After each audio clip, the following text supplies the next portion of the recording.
Hello. Ugh. Okay. I'll swipe my hair up just for a little bit because I worked out and showered. So, guys, I don't know if you were here yesterday. I worked out this morning. I'm working out tomorrow. I'm working out the next day. I did very good, and I only ate half of a ramen pack for lunch with other food. I had protein and veggies that I added into it. But for those who don't know, most ramen packs are actually 2 servings. So what you're technically supposed to do is only eat half of it, which is what I did today. So I'm rather than, yes, Hermes is back here. He's splooted. He's chilling back here. Yeah, most ramen. Go check the serving size on a ramen pack. Go check it. That's how they get you. That's how they trick you. Okay, into gaining 20 pounds in 2 months. For those of you who don't know that weren't here, I stepped on the scale yesterday because I was trying on items for the cruise this weekend and for going to France in a week. And I was trying on items that I own, and quite a few of them were a little snug. So I stepped on the scale to see exactly how bad my inconsistency and eating whatever I want when I travel, because travel calories don't count. What exactly that did to my weight, and it apparently equals nearly 20 pounds gained since the end of March. So we're back on my grind of being very conscious of my portions, what I'm eating, and working out consistently despite my travel schedule. So, and before anyone said, Amanda, you're beautiful. Yeah, I know. I don't give a fuck. Thank you. Chocolate, Choco Cat, you won the Swell Grand Prix. You ate the poison. We don't have the flag up here. It's still down in the pack, my suitcase, which I have to unpack today. Also, thank you, Doggo, for following. It is what it is. And, as a woman, I like to look a certain way, and I like to feel a certain way. And I do try to take good care of my health. I just haven't been doing that because I've been traveling and living in the moment and eating whatever I want, which is fine. And I will still continue to mostly eat whatever the fuck I want. But I don't need to eat 2 servings of pasta in one sitting. I eat 2 entrees from the same Italian restaurant. I don't need to be doing that. That's absurd. That's crazy. Okay? I don't need to be buying a bag of goldfish and eating the whole serving that is meant to last a family like a couple of days. Okay? I don't need to be eating that in one sitting. I don't need to get multiple soft pretzels in one mall trip. Like this is my own fault. It's not like, oh, I'm injured, I'm like nursing my knee, no, I eat like I eat like a frat bro. I do eat whatever the fuck I want. I eat like a frat bro with like daddy's credit card. Like that's really how I eat. I'll eat literally, like, minus the alcohol, which I think is one of the reasons that I like don't pay attention to my calories too much, because I'm like, oh well, I'm not getting the calories of alcohol, so therefore it doesn't matter what I eat. Yeah, I think it's too much salt. I also didn't realize, so I don't drink regular milk at home. At the very least, I usually drink almond milk, but when I was at Costco last, they had a deal on oat milk. Oat milk is a fuckload of calories, like even for their serving. So like what I am used to being like 30 calories, which is like a full cup of almond milk for like, say, which would be like between my Cheerios and my coffee. It's actually like 130 calories, which doesn't sound like much, but it adds up if I then have like 2 to 3 bowls or 2 to 3 cups of coffee, and then like using that for other things. Like there's a lot of sugar in oat milk, so it could also be that, and like that's like stemming all of this. So who knows? It is what it is. I only have 1 thing of oat milk left.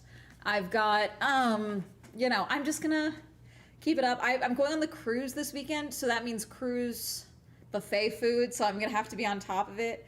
But we'll see. It's summertime, baby. I'm gonna be snatched, she said, with lack of enthusiasm.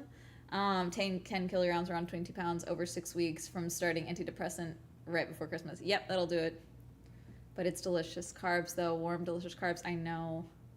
I had ramen for lunch, but I followed the actual instructions and I only had half a pack. So it's all fun and games until my favorite. Like these jeans are loose. These are supposed to be loose jeans. These have been loose on me. Okay? They're supposed to be like super loose fitting. Chat. They're real tight. I have to struggle to get them up right now. Okay? And it's not much, but it's enough. Like visually, it's not that much, but it's enough that I feel it as I am putting on my clothes. And since I'm doing a no-buy year, I really don't want to go through the, I'll buy for the body I have. Fuck that. We're making my body go back to what it was.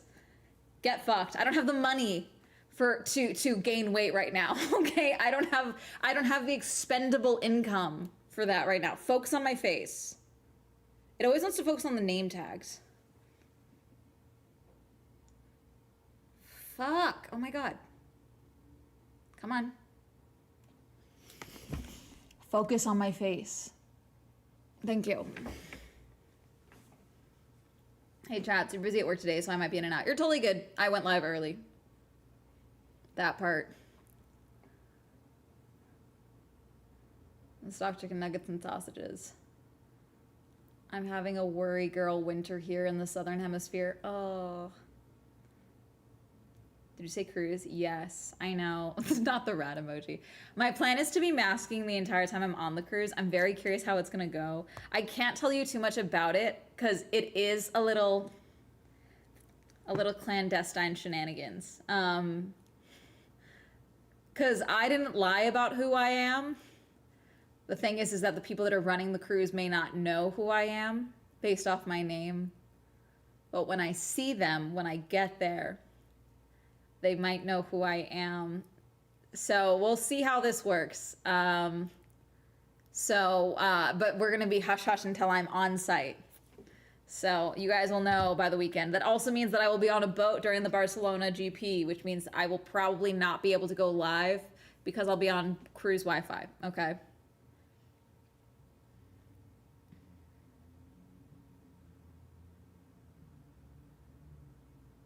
So, in a perfect world, like it really would be perfect if they kicked me off. They can't kick me off the cruise, like the cruise itself, but the theme part of this cruise, the portion of this cruise that I am actually paying to go on, there is a chance that they could kick me out of that, which would be frankly phenomenal. It would be extremely funny. That's 1 million views in one video. That's 1 million views in like 3 days. Like it would do so well. But it's also good. It'll also do well if they don't kick me off. So we'll see. We'll see. So let's see. Oh my God, Kai Sanat is doing Streamer University again. Is he actually?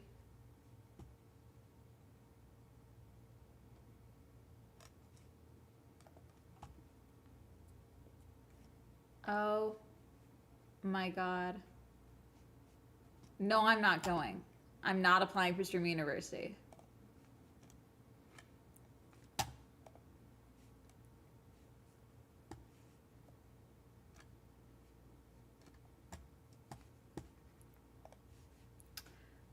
Lando Norris and Alex Earl seen together. Hang on, I'm sending this to someone I know will freak out. They look to be in a group though, so could mean nothing. Could mean nothing. Petting zoo cruise? No. Streamer University is put on by Kai Sanat, who is a streamer. And it's basically like he like rents a spot and a bunch of people like apply to like learn how to be viral streamers. It would be a bump in viewership, at least for a little bit. It would be extremely fascinating to see how it plays out. God, dude, I low-key think, I'll apply. I'll apply and see what happens. There's no way they will accept me. There's zero chance. Could mean nothing. Sounds like a scam. It is a scam. Depends on who's being scammed. The viewing public is being scammed.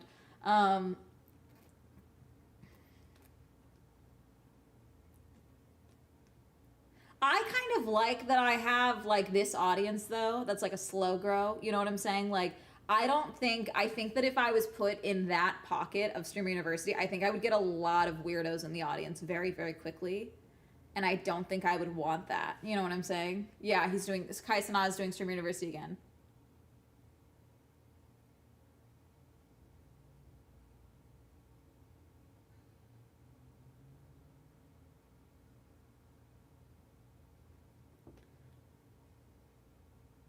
Learn how to be a successful streamer, you just get lucky. Yeah, but see, the thing is if you go to Streamer University, then you get those eyeballs on you. If you already got it, then like it can go well. Did anyone from Streamer University, as in had less than like 200 average viewers? Okay, did anyone perform well from Streamer University? Does anyone know?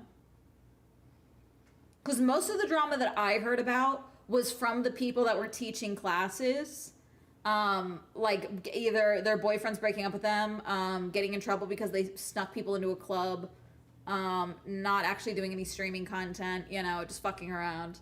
Um, God, it would be so funny. Like, I do think me doing Stream University would be hilarious.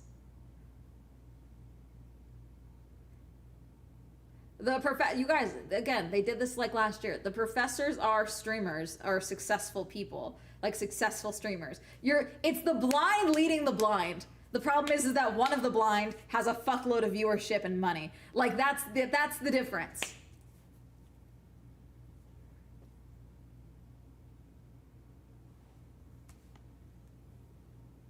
If you choose to go on, yeah.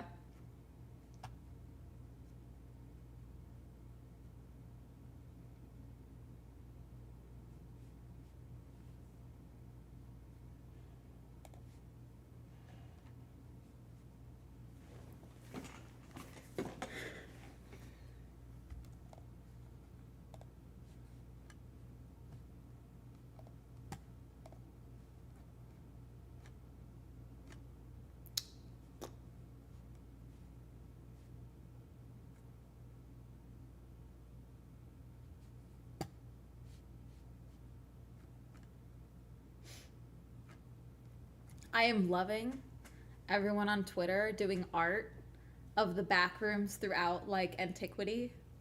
It's very fun.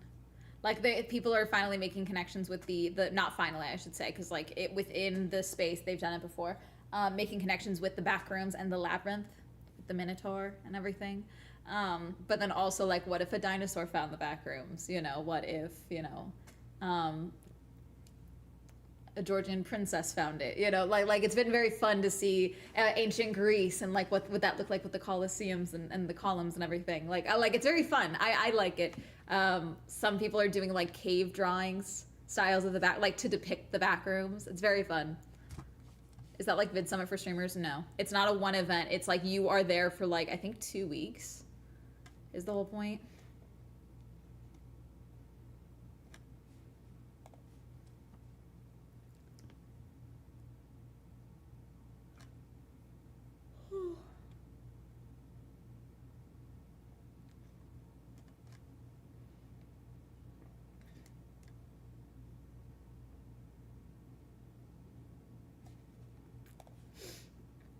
Let's see.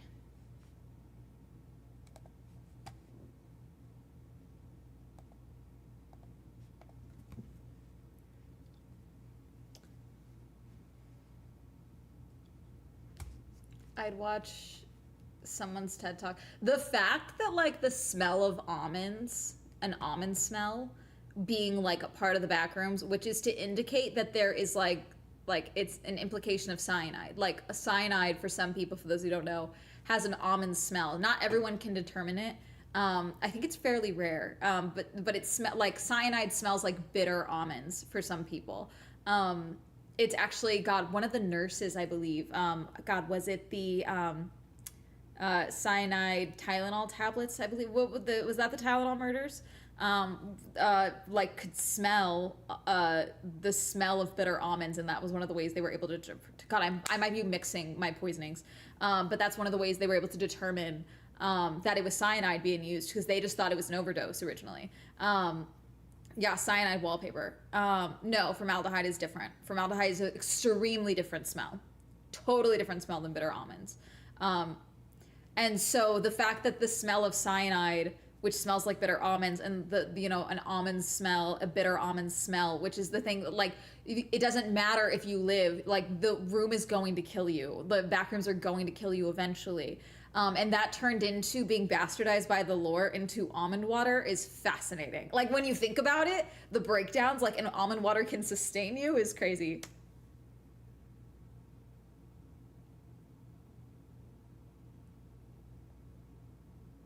Yeah, nothing. Formaldehyde is a very specific. It's hard to mix up formaldehyde.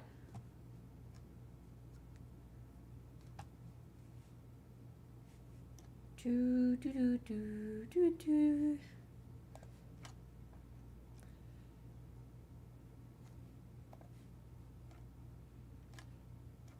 Let's see.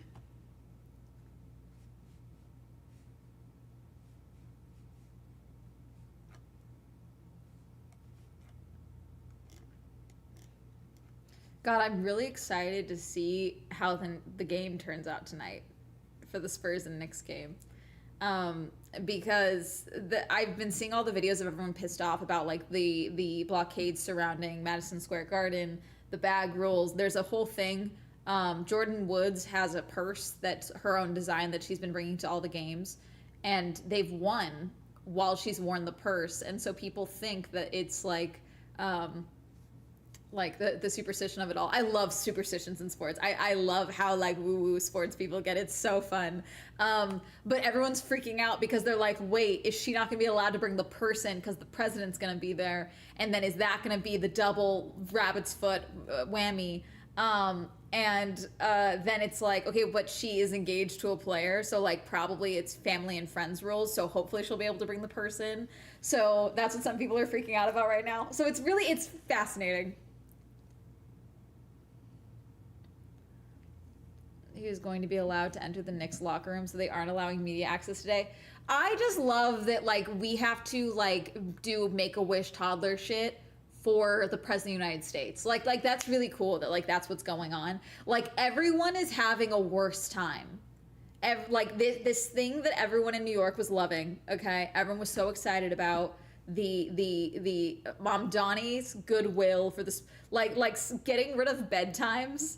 Very funny. Okay, he just announced that there's like a free fan event for the Knicks, a watch party. Like, he just signed that off right now for New Yorkers to go and attend and, like, be able to experience it, because they canceled all fan activations surrounding the stadium and surrounding Midtown Manhattan, it sounds like, because of Trump. And so it's like, you are a walking bad time. You're a walking bad vibe. Forget even the atrocities he has committed. His very presence is bringing the vibe down. It's killing the vibe. Killing children, killing the vibe, okay? And it's just fascinating, you know? Can just go to a PWHL practices with the Finnish Prime Minister. Yeah. Well, you know, the ballroom, or whatever the fuck. Ew. Also, the amount of people saying that he's going to the game but couldn't go to his son's own wedding. Yeah, he couldn't go to his son's wedding, which, again, you know, he doesn't like most of his fucking children.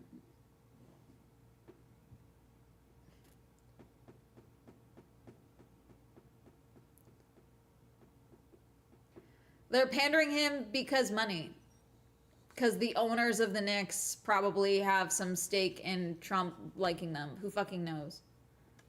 He's the king of New York, or whatever the fuck, you know? He wants to go be around Mom Donnie, and because if you don't think that Trump is jealous of how people talk about Mom Donnie, how constituents talk about Mom Donnie, hell, the way Trump talked, I think he's doing a good job. I think I'd do a better job in New York. You know, like, he can't help but be charmed by Zoran. Like, it's fascinating. It's hilarious. Like, he wants to be Zoran levels of accepted so badly.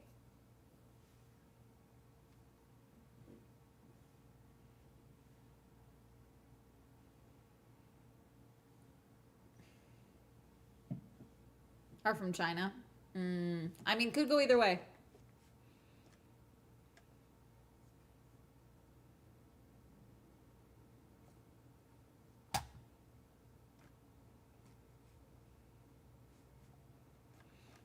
Also, it's been very funny for me to see all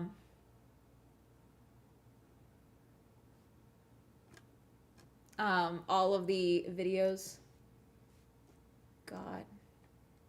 Can I be honest? I think it's very weird sometimes that we celebrate someone's death day. Can I be honest? Birthdays, I get. Totally get it. The anniversary of them doing something incredible, like, or a milestone, their first book, their first movie, you know, like Michelin star, whatever, okay? Um,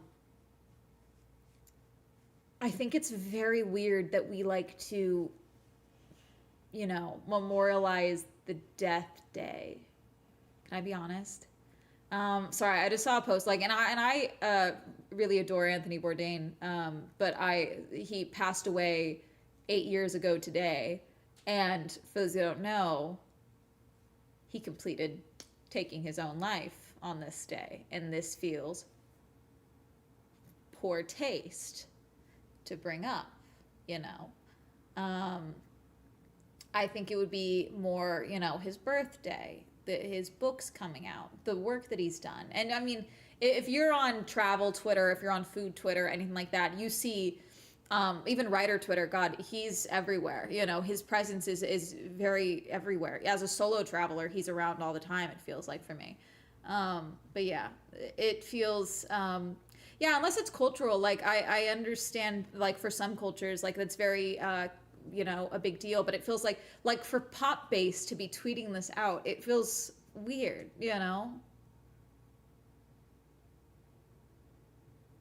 on his birthday. Yeah.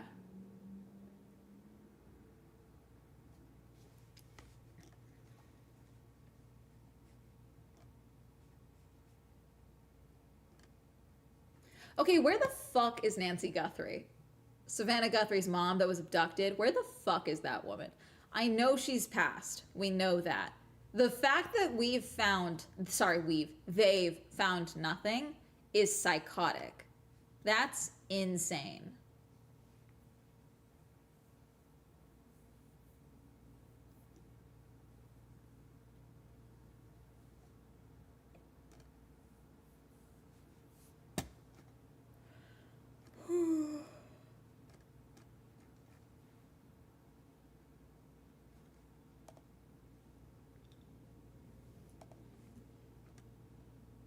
They still haven't found her. Nope.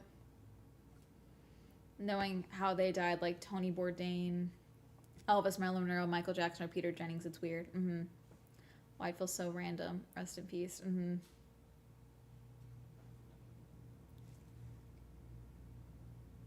cause of death, marking the death day for something violent makes a bit of sense. Again, if we're you know remembering, say, like a shooting, a tragedy of that regard, then that's one thing. Um, Someone who regularly talked about their depression and how unhappy they were completing ending their own life feels bad to commemorate, you know.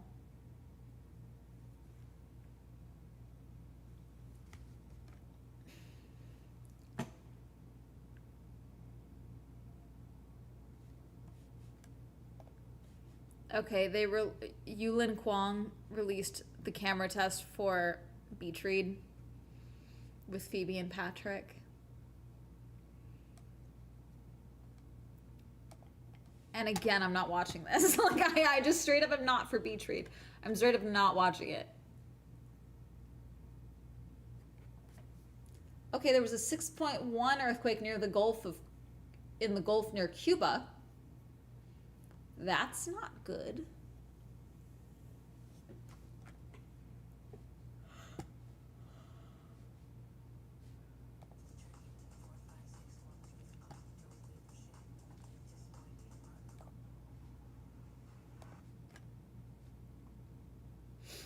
Let's see.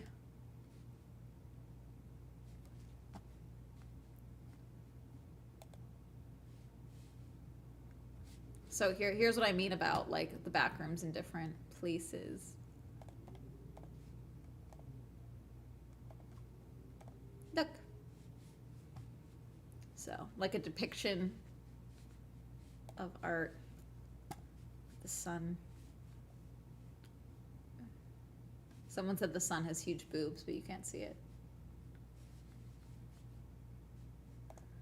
There's some others. This one's talking about like in Vietnam series, like in relation to different art styles. I think there's more. Let me see. A year ago, someone drew this. I want to see if anyone else linked the others. I can just search the back rooms. The back rooms art. Let me see. Oh yeah, here's one with the red string.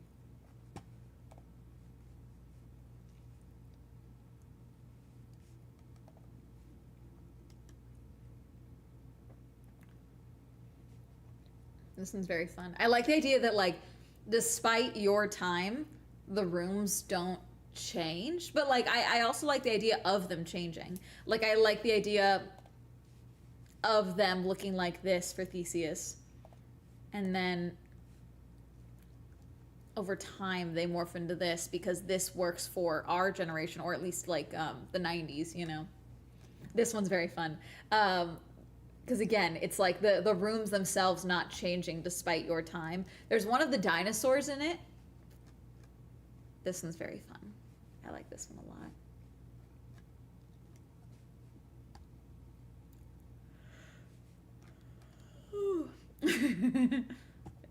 Got it. See, the dinosaurs! Like the dinosaurs. Crustaceous no clip. It's very fun. Someone did this. I like it. Ah. This one's very fun too, with the columns. I'm just showing you guys art that I like now.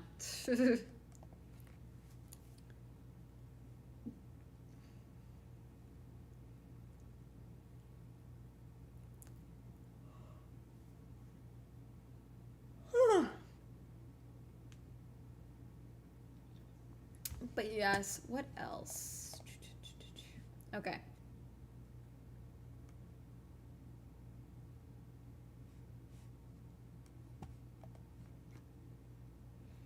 Okay, I want to game, but I don't know what I want to game. So I thought about just doing what we've been doing, which is playing things. We can try... Do we want to try... Okay. Do we want to try a Menti again? A Menti is the ancient Egyptian tomb horror game where a mummy's trying to get my ass. And I fear quit this last time we tried. There's also, obviously we have Exit 8. Are we doing a Menti? Could be cool. God damn it. Okay, hang on. I changed the category. Ugh, this is gonna get my ass. Okay, hold on.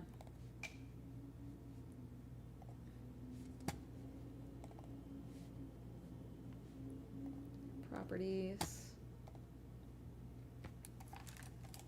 Oh, it's gonna get me.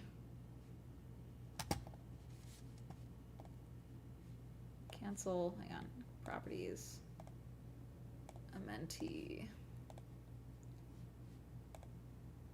properties, Menti, Marmalade, you won the Swell Grand Prix, thank you for subscribing, you ate the poison, I don't have the flag up here. Ugh, okay, I already don't like this. Ugh. Okay. I hated this. It's just like, it got me too good last time. All right, okay, continue. I don't even know where we are in this game. What were the controls? WASD? Was it WASD? I feel like it was WASD. Ugh, God. Where the fuck am I? Ah!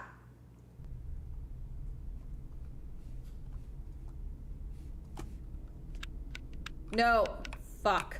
That's right, I forgot about that. Forgot the flashlight ran out. Settings.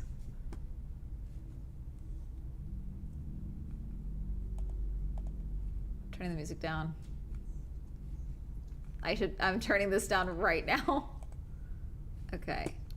Crouch, take photo, right mouse button, use left. Throw objects, run is left shift.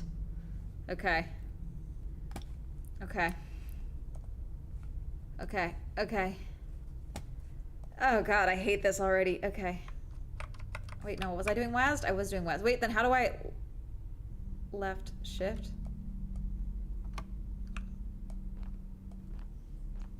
How do I run?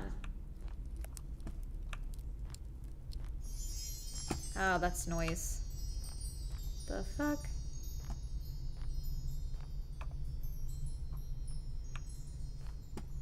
Where am I going? I don't remember this, and it's so dark. Oh, that's right, this moves. I forgot.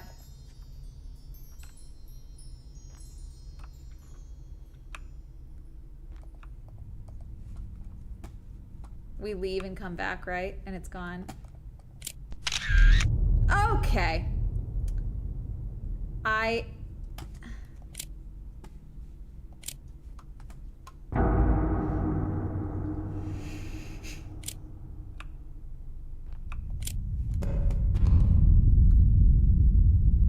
really don't fucking like this.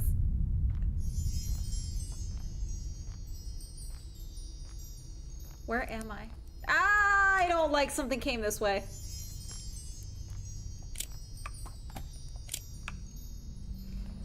I really don't fucking like this. Can I open you? Hello? Okay, this is bad. This is really bad. Okay. Oh god. Okay, no, it's still there. Hello, can I touch you? No? Okay. I'm gonna go this way, okay? Are these steps? I really don't fucking like this. Guys, guys, guys, I hate this. Where the fuck am I? No!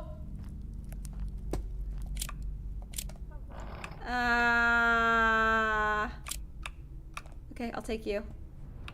Ah, that's bad. Where do I need to put this? I hear something. Where am I going? Need something? Okay. I hate this. I hate this. I hate this. I hate this. I hate this.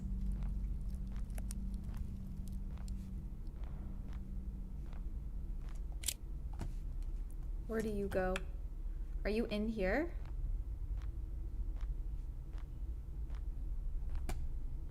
Did I just come this way? No.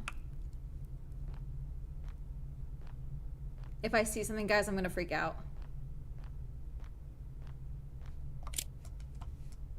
Can I keep going straight or am I stopped? Where am I?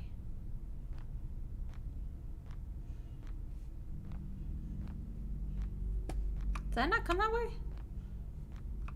Oh.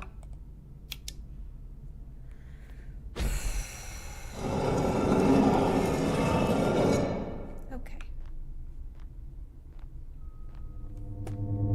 Oh, fuck. Ah! I fucking hate this. Okay. Okay, well, I get go. Ah!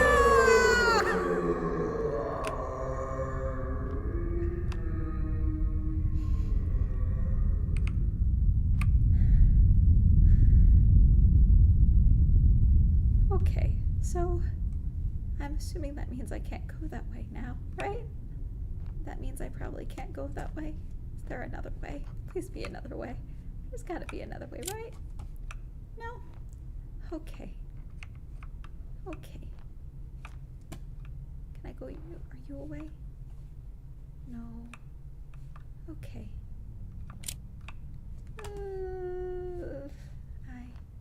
How did I get to the other thing before? Is it you? No? Okay. I went down, right? And then I went... Yes, this way. Because then it's over here somewhere. There's a thing.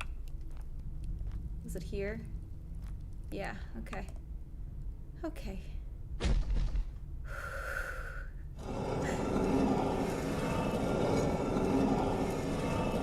I really don't like this. Okay. Okay. This is farther than I got last time. Is that an alien? What do I do? Touch you? No?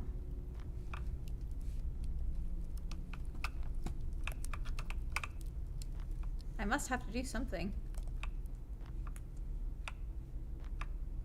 Is there anything I can engage with?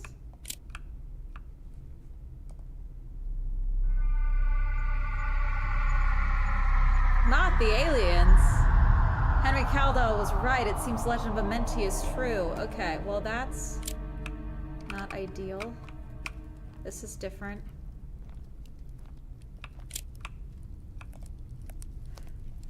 Hieroglyphic language. Pharaoh Radaman ascended tonight to the realm of the star gods. He and Queen Meritankar shared a sacred bond with the stars. Radaman was the only pharaoh granted the power to shift time and space by the divine. Tomorrow the people will mummify him and send him to his eternal resting place, a realm of the silence and peace.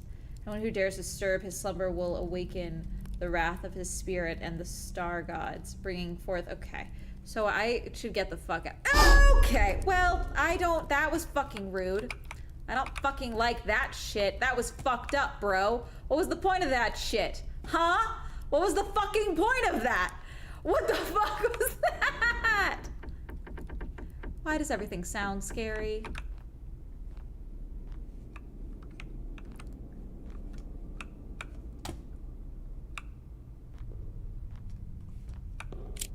Stop it. Fuck. Can you open? Fuck. Do you do anything?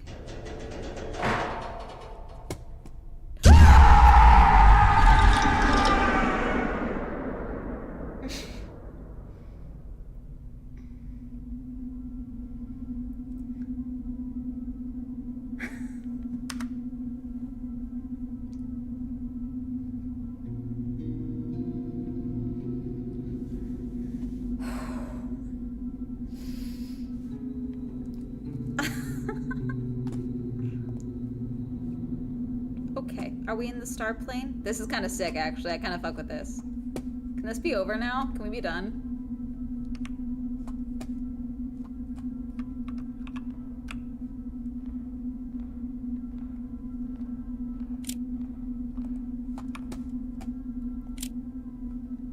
This is actually really sick.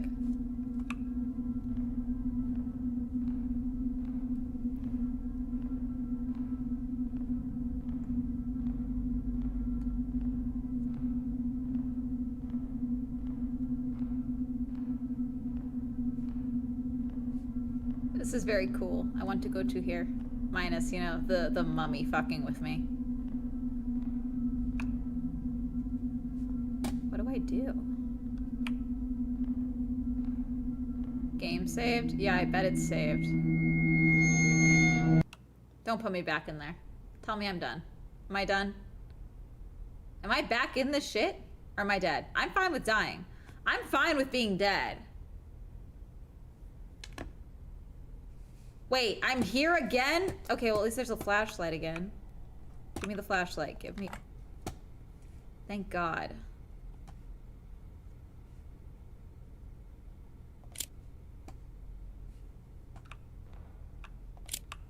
Didn't we do all this already? Did it send me backwards? It's all just a dream? Ah, that's how they get you. This is actually really, really cool. I wonder how much of these hieroglyphs are legitimate, you know? Like, are these legible to anyone? Okay, well, you're...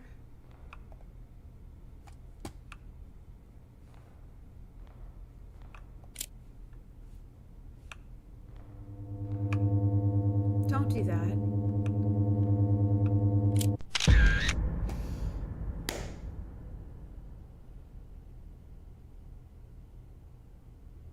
So why... Can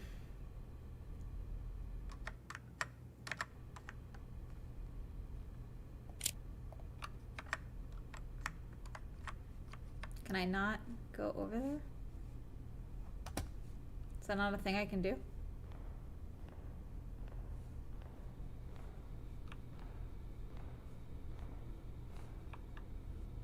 There's nowhere else to go in here, right? Just the hallway?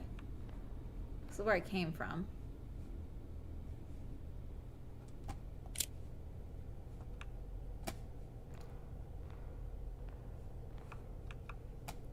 I need something to hit against it open. Open the way. Can I use one of these? Ah, ha, ha. Huzzah. Why was that so fucking aggressive?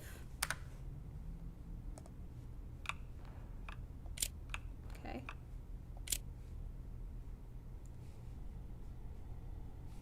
Okay.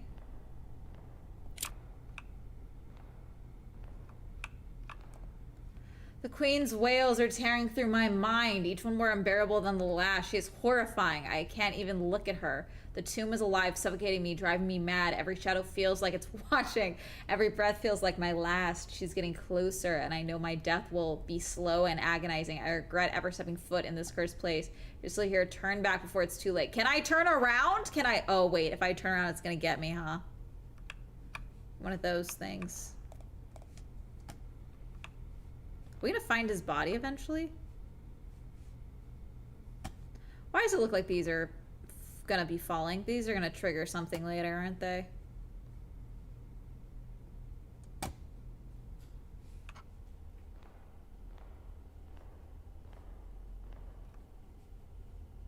Oh, the ropes. There's usually a thing for the ropes. No?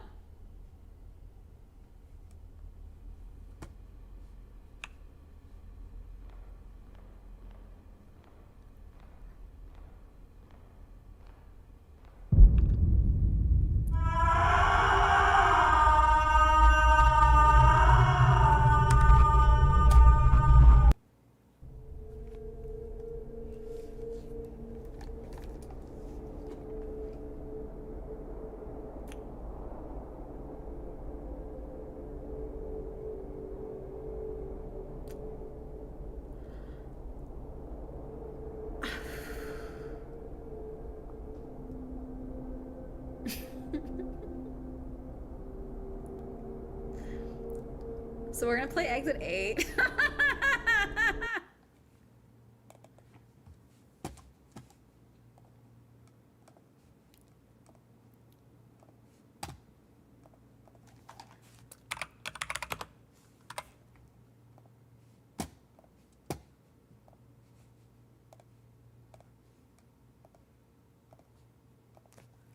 Thank you for indulging me. You're welcome.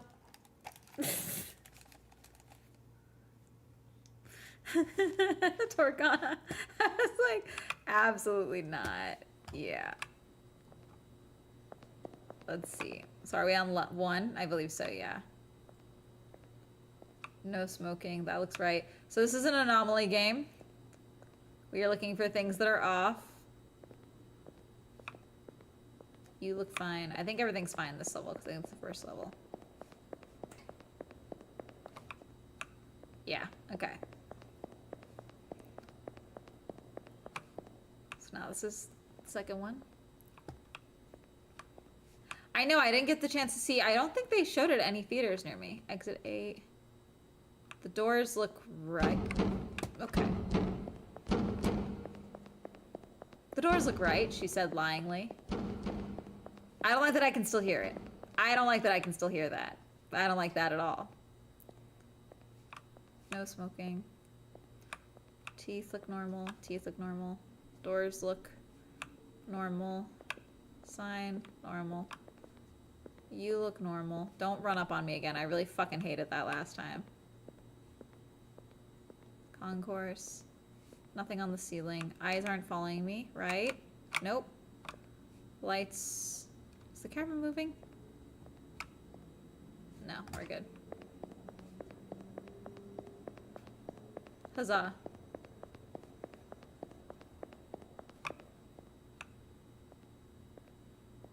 Okay, no smoking. The hallway feels long, but nothing's off.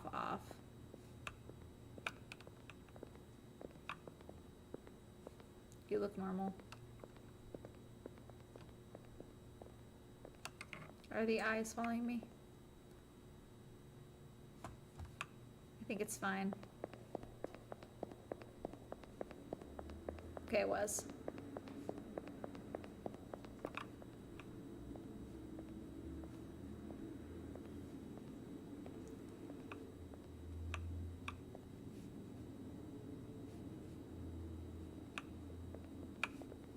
Okay, that's wrong. Her face is wrong. Her face is wrong.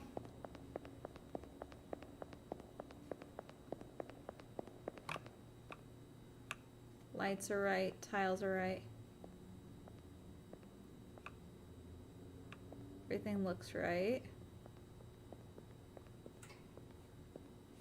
That noise happens from time to time. It doesn't mean anything.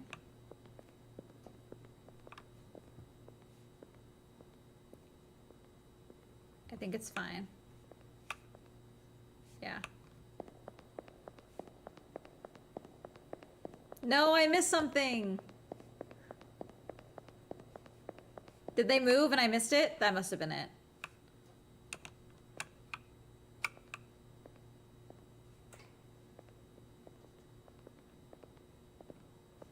Hello, sorry.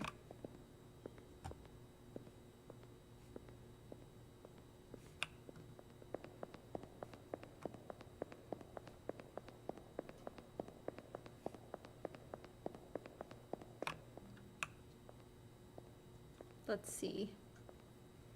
Oh, there's a face on the ceiling. Don't like that. I feel like that one's hardest to see. Because you do have to be kind of halfway through the hallway with it. There we go. Lights are correct. No smoking. You all look normal. What's that sound?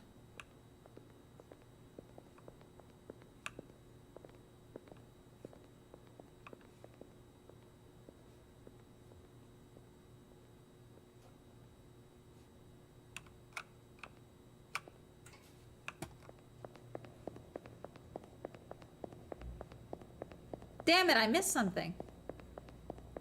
Gamers don't look up.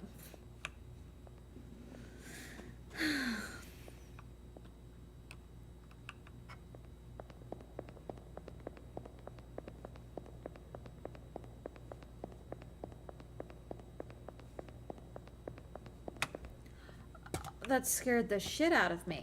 Oh, why? I felt that in my wrist. That was weird. Okay, exit 8, no smoking. You look normal. Lights are normal, tiles normal. Doors are normal. You look normal.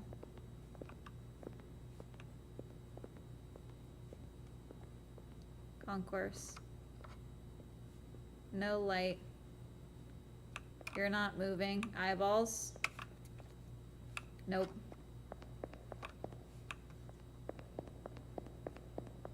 Okay, good. I didn't miss anything. Exit 8, no smoking.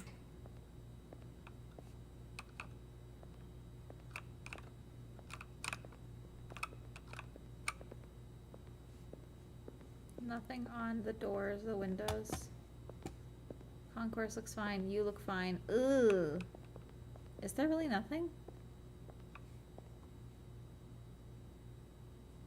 Okay, I think it's fine. Damn it, I missed something.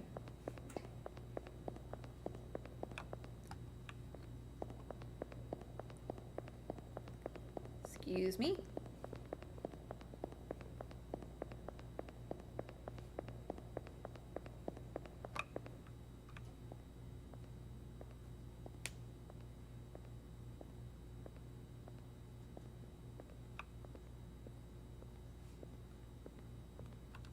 Lights are normal.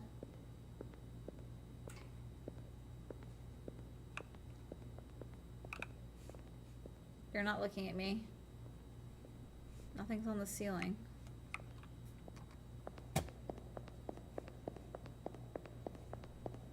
Okay, good. I didn't miss anything. No smoking. Signs. Lights are normal. Doors are normal. No weird person in a suit at the end of the hallway. Hi, are you normal? Nope! Ah! I hear him. You can't come!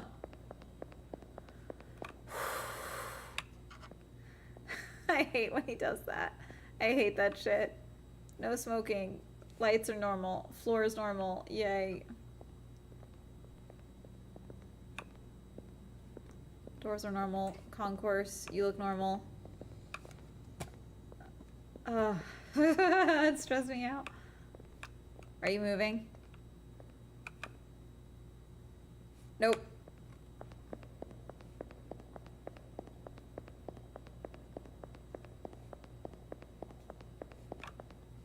Lights are normal. No smoking. Open. Da da da da da. You're normal. You're normal. Doors normal. Nothing on the roof. No weird light.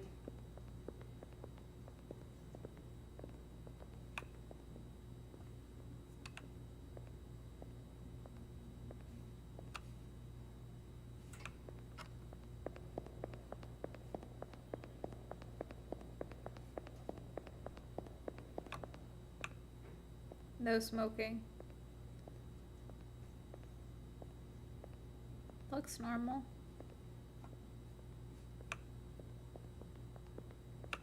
Are you normal? Concourse. You're not moving. God, that's weird. There's no way that I'm just gonna let me go through again. I definitely missed something. Yeah. We'll wrap it up soon. We'll just watch videos. No smoking.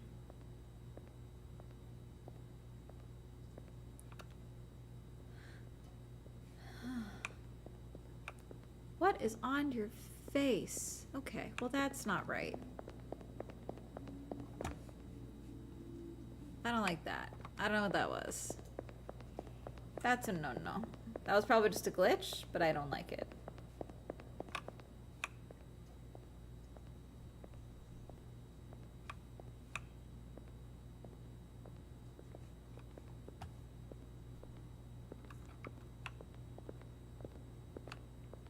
He doesn't give a fuck. Okay, well, that's bad. The sign following me is probably not a good sign.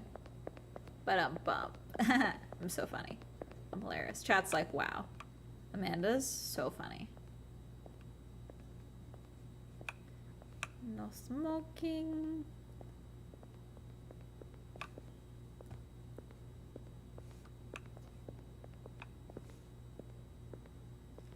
You look normal. Are you following me?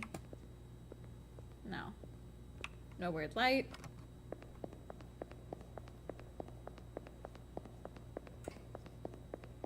If we zero out again, we'll end it. No smoking. You look normal, you look normal, you look normal, you look normal. Nothing on the roof. Concourse sign is right. Are you gonna be normal?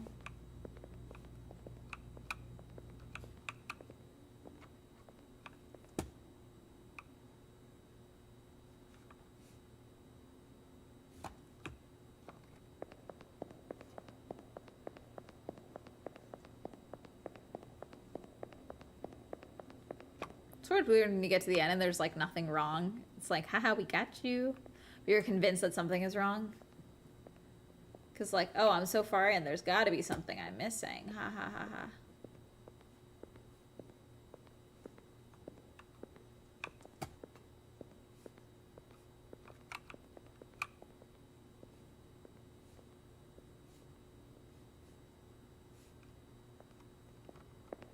I'm missing something. But that's okay, because we're done. Yes. Okay. We're we're done. We'll go back to just chatting. Okay. Let me move you guys back over here. Doorknob. Oh, was it missing a doorknob? That's always a possibility.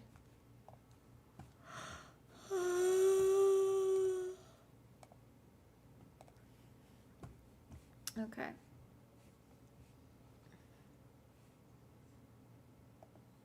This one's from 3 days ago.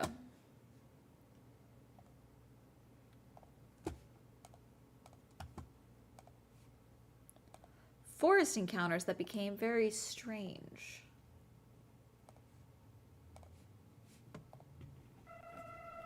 This video comes from a 39-year-old woman named Farah Putri Mulyan.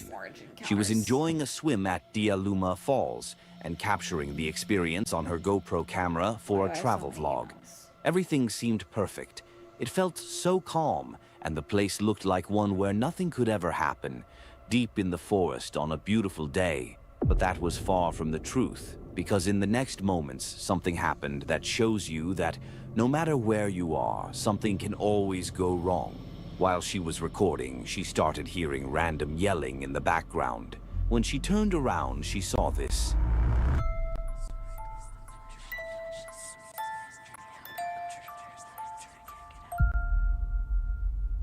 Going after my injury at the sea.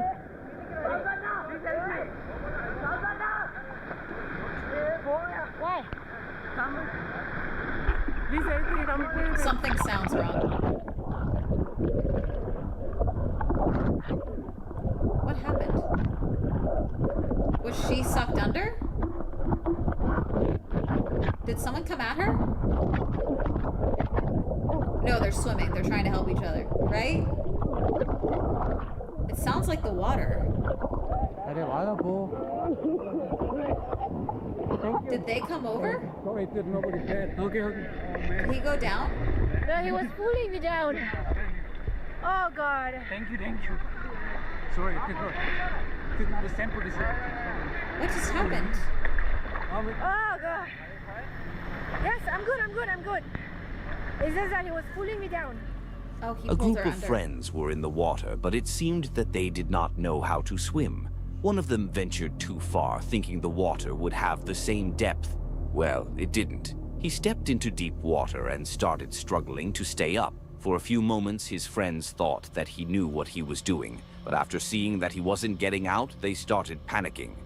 Farah didn't even think about it. She acted on instinct and jumped in after him, and you can actually see him trying to grab onto her while struggling underwater. She managed to get him out, and he was almost lifeless. He couldn't even look straight or move while his friends were dragging him out of the water. His adrenaline's crashing. It's not that he was almost lifeless. I don't think that's accurate. When you think he panicked and then adrenaline crashed, which is probably what's causing that. It's not that he was lifeless AI. I don't think that's an accurate depiction of what's happening. That's not what's happening.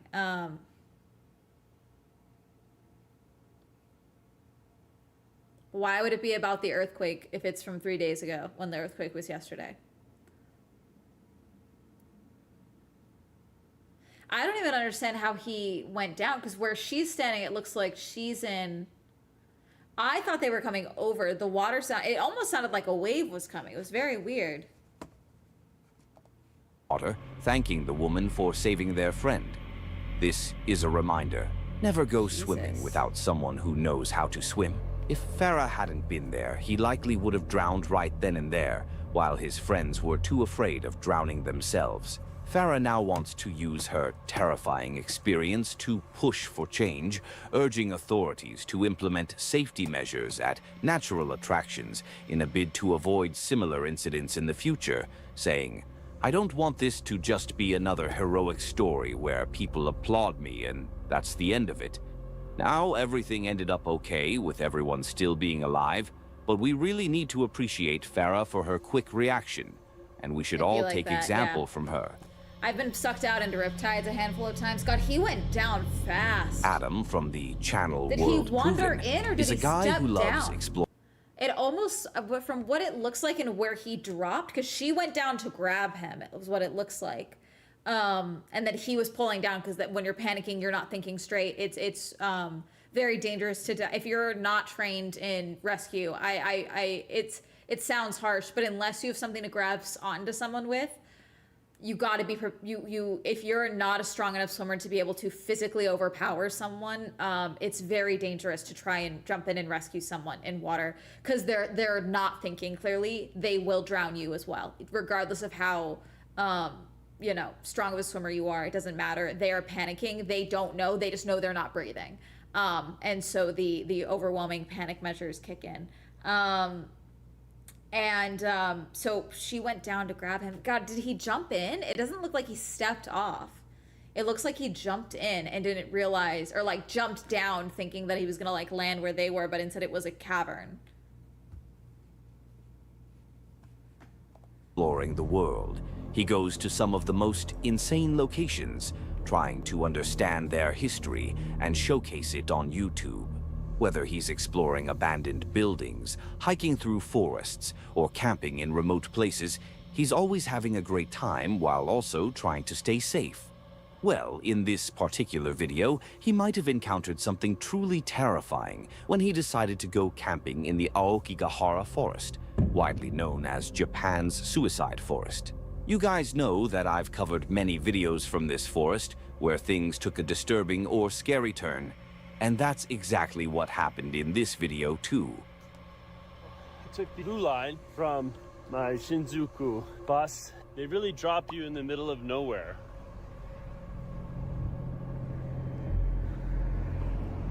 But this is the Aokigahara forest. Also go it well. drops This always significantly in temperature, though.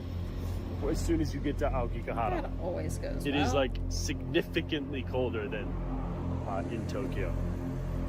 So yeah, it took about 2.5 hours, so less than 3 to get here. And I can enter the forest at any time, but there's a point I want to enter that's kind of the center of the Aokigahara forest because it's super easy to get lost in there. Everything I've read online is like you've got to tie things around certain trees, ribbons or something, so that you know where you're going. Like so you can return, you can come out. That's one of the problems with the forest is it kind of sucks people in because it's super dense.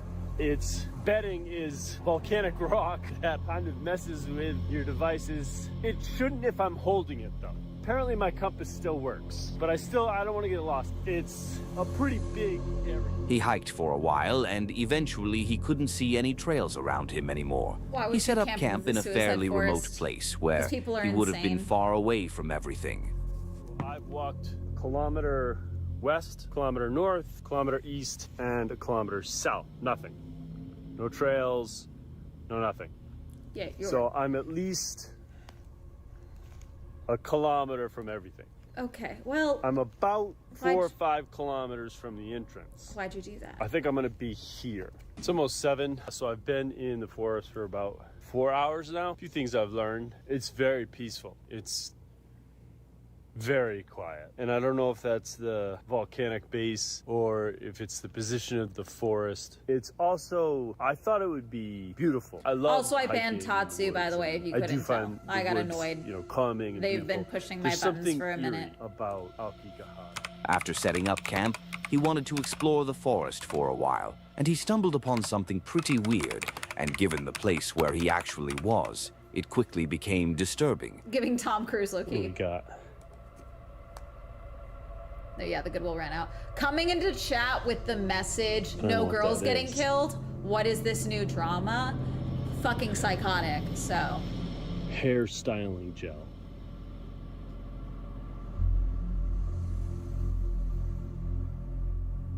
Why the frig is there hair styling gel? Because someone wanted to style their hair?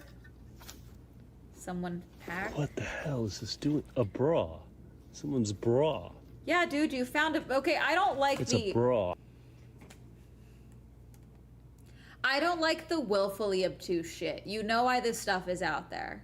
Either someone did what you're doing and is camping and did something, or someone's shit was stolen or shit was abandoned. Like, what? Why is there a bra? Why is there hair? You know why. You supposedly researched this place. Stop pontificating for the sake of the camera when you know exactly what's going on. Wow, this is someone's bra. This is a hairstyling gel. Why are we questioning what? Acknowledging that it's there versus questioning why it's there? What is, like, it's some crazy gonzo thing that you found someone's bra that's clearly been there for forever? You know why it's probably there.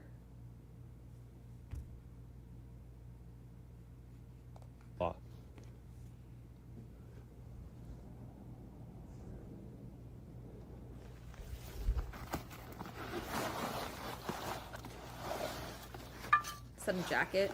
Camping poncho? Oh no, they're pants. See, my question, so for those who don't know, Akigahara Forest, there's multiple things that it's used for, but it is a fairly, I hate using the word popular, but it is not uncommon for people to take their own life there. Self-ending rates in Japan are pretty high, by my understanding. But my question, because, you know, if I'm shocked they don't do more cleanup of items there, if that makes sense. For how clean Japan is as a country, I'm shocked that there aren't more volunteer groups or what have you to go in and clean up things like this from people from abandoned campsites, you know, because it is still a sacred forest, you know. No, this shit's been there for forever, Munchkita. This stuff has been there for a long time. To build up that level of moss buildup and lichen buildup is, well, this is all moss. There's no lichen here that I can see. Takes quite a long time. That a whole plus spiritual sacred beliefs. Yeah. That's someone's pants. Yeah, dude, you know why there's someone's pants there. Like, what the F? I actually can't stand this dude. I can tell why you know what? I was gonna be nice and not acknowledge that you were averaging 25 views a video, but now I'm gonna be a bitch about it because you're pissing me off. I can see why you get 25 views a video. I can tell now, okay? God. Alright, that's pretty creepy. Thinking that those items could have belonged to someone who may no longer be with us is heartbreaking. He was disturbed by what he found and was left with a lot of questions. He retreated back into his tent as night slowly fell, and given how dense the forest is, it would have been very easy to lose his way back. While he was in the tent, thinking about the things he had found, he suddenly heard something outside. So, this is, of course, after finding this is where Logan Paul filmed the dead body for YouTube. I still think it's just a creepy forest, but what I don't get it, and I've been thinking about this. Why would she bring hairspray, a mirror? Because I mean, these are things that people use. You get irrational. It also could be that she got lost and never found her campsite again. That woman could very easily be alive. That could be from several campsites that other people brought things after ransacking campsites and such.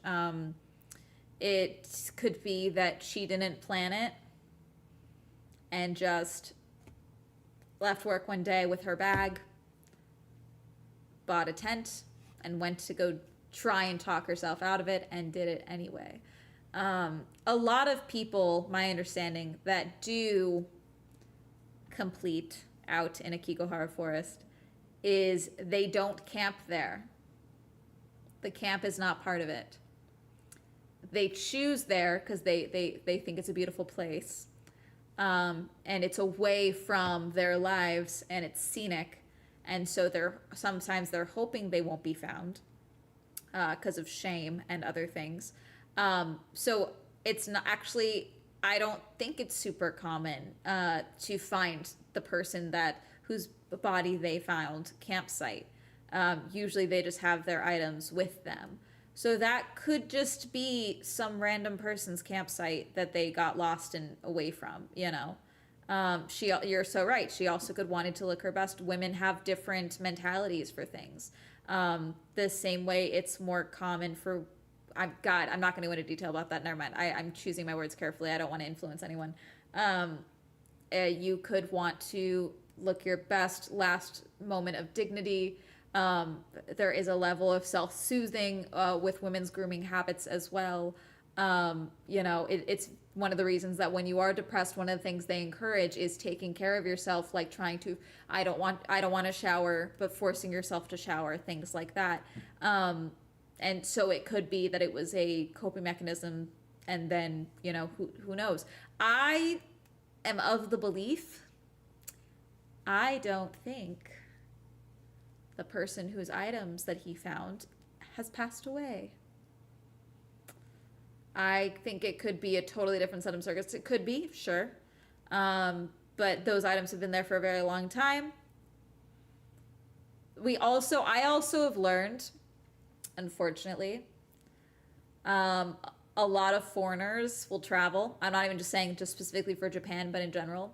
Foreigners will travel and will buy things specifically for a trip. And if they like leave shit behind, they leave shit behind.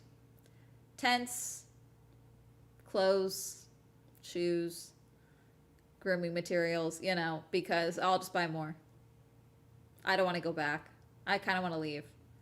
At the Japanese Grand Prix, I don't even think these were just, I want to make this very clear. I don't think this is an American thing. I think this is across the board because I witnessed it across the board for foreigners in Japan. And so I think it's mostly an entitled travel thing, more so than I think it's like a person in Japan traveling to Japan thing. The Japanese Grand Prix, the amount of people that I saw who bought camping chairs and brought blankets and such to sit in the muddy hill for general admission where I was and left their shit there after the Grand Prix was done, I was pissed. Like full brand new camping chairs that they just left on the hillside at the circuit. Items, umbrellas, stuff like just left behind. And again, I've talked about the vitriol I felt witnessing foreigners litter in Arashiyama near a bamboo forest, defacing the bamboo and things like that. So I think there's a level of entitlement with who cares, I'm just gonna leave. Let's just leave it. So I don't think that woman's dead. I think she might just be a bitch. To look good, right? Care about your appearance and purse and things. If you're planning on killing yourself, do you need hairspray to make sure your hair looks good? If you're planning on killing, I can't fucking stand. I'm sorry, I can't do this anymore. I can't stand him. I think you're an idiot. but at this time of the night, after seeing a dress and a bra, You also found forget pants. I have my limits to what I'm willing to deal with. You just acknowledged you got freaked out and decided to leave. Maybe she was camping and got freaked out and decided to leave. Sometimes the answer is to not break down camp. The goal would be to come back and break down camp, but if they were just visiting, it could be 6 things. You know, I can't stand this fucking dude. Sorry, I can't do this. Get some sleep. I'm trying to skip ahead. He heard a woman crying, and you can actually hear it too. I'll try to replay the sound again while intensifying it.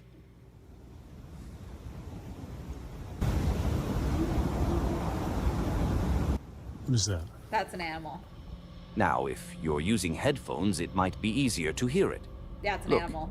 in any other forest around the world, hearing a woman crying would always be something Because that's worrying. not what it is. You'd probably think she was lost and That's unable to find her way not out. a woman But crying. in That's this an animal. forest, hearing someone crying would likely mean something else entirely. That's an animal. No one can really explain why so many people choose this forest as the place where they end things. But it's extremely sad that it keeps happening. The sounds were distant, and Adam would have risked getting lost if he went too far from the tent, especially without knowing the exact direction they were coming from. We can only hope that whoever it was realized it wasn't worth it and made it out of the forest safely.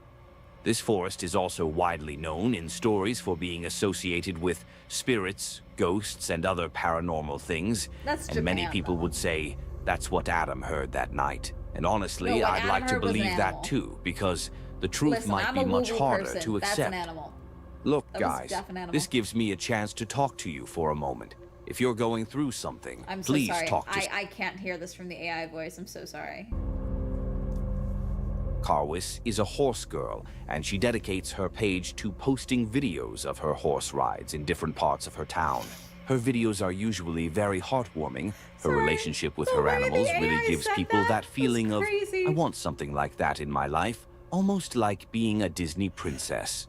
Anyway, what I'm trying to say is that she usually stays away from creepy stuff, since it doesn't really fit the kind of content she makes. But in this particular video, everything took a turn when something happened while she was riding her horse. She was taking a break in the woods when, all of a sudden, she heard something that sounded like screaming fairly close to her. When she looked in that direction, there was nothing there. But when she looked at her horse, it was completely fixated on that same spot, almost like it refused to break eye contact. Seeing this, Carwis quickly jumped back on the horse and got out of there. But the horse was acting very strange. Nothing like it had ever acted before. Horse definitely heard something. What was that? That's her music she added. What do you see? Do you see something? All right, we gotta go. Come on. Whoa. Hey, listen to me. It's super slippery. Okay, nice. Good job. Good job. You know how to ride horses? So in theory, I do look like I would be a horse girl. The thing is that, so you know how I have a mom I don't speak to. So I was never allowed to do any horseback riding things growing up because it was one of the ways that she wanted to, which in theory, I get what she wanted to do, but when in actuality, it excluded me from a lot of friends' stuff. My aunt has a farm in Oregon, and my mom had this belief that like I should ride horses for the first time on my aunt's farm. My mom then never took me to Oregon, and then by the time I was like 15, my aunt didn't even have horses anymore. And then like I just never still like but like so growing up, anytime I have multiple friends that are competitive riders. And so like there'd be things where it's like, oh yeah, we're doing so blank for so and so's birthday, we're gonna go ride horses. Oh, Amanda can't go. No, I'm sorry, Amanda doesn't ride horses, you know. So yes, in theory, I like even at fairs, like where they like walk the horses in circles, I've never done that. So I'm a merry-go-round girly pop only. But I would love to learn to ride. I would love to do horse expeditions and things like that. So it'd be very fun. With the exception of the first part, her ears. Yeah, no, it seems like she heard something and then misinterpreted what the horse was reacting to. But then I think the horse linked onto her mood and is clearly like now rushing forward because it hears that its rider is spooked, you know?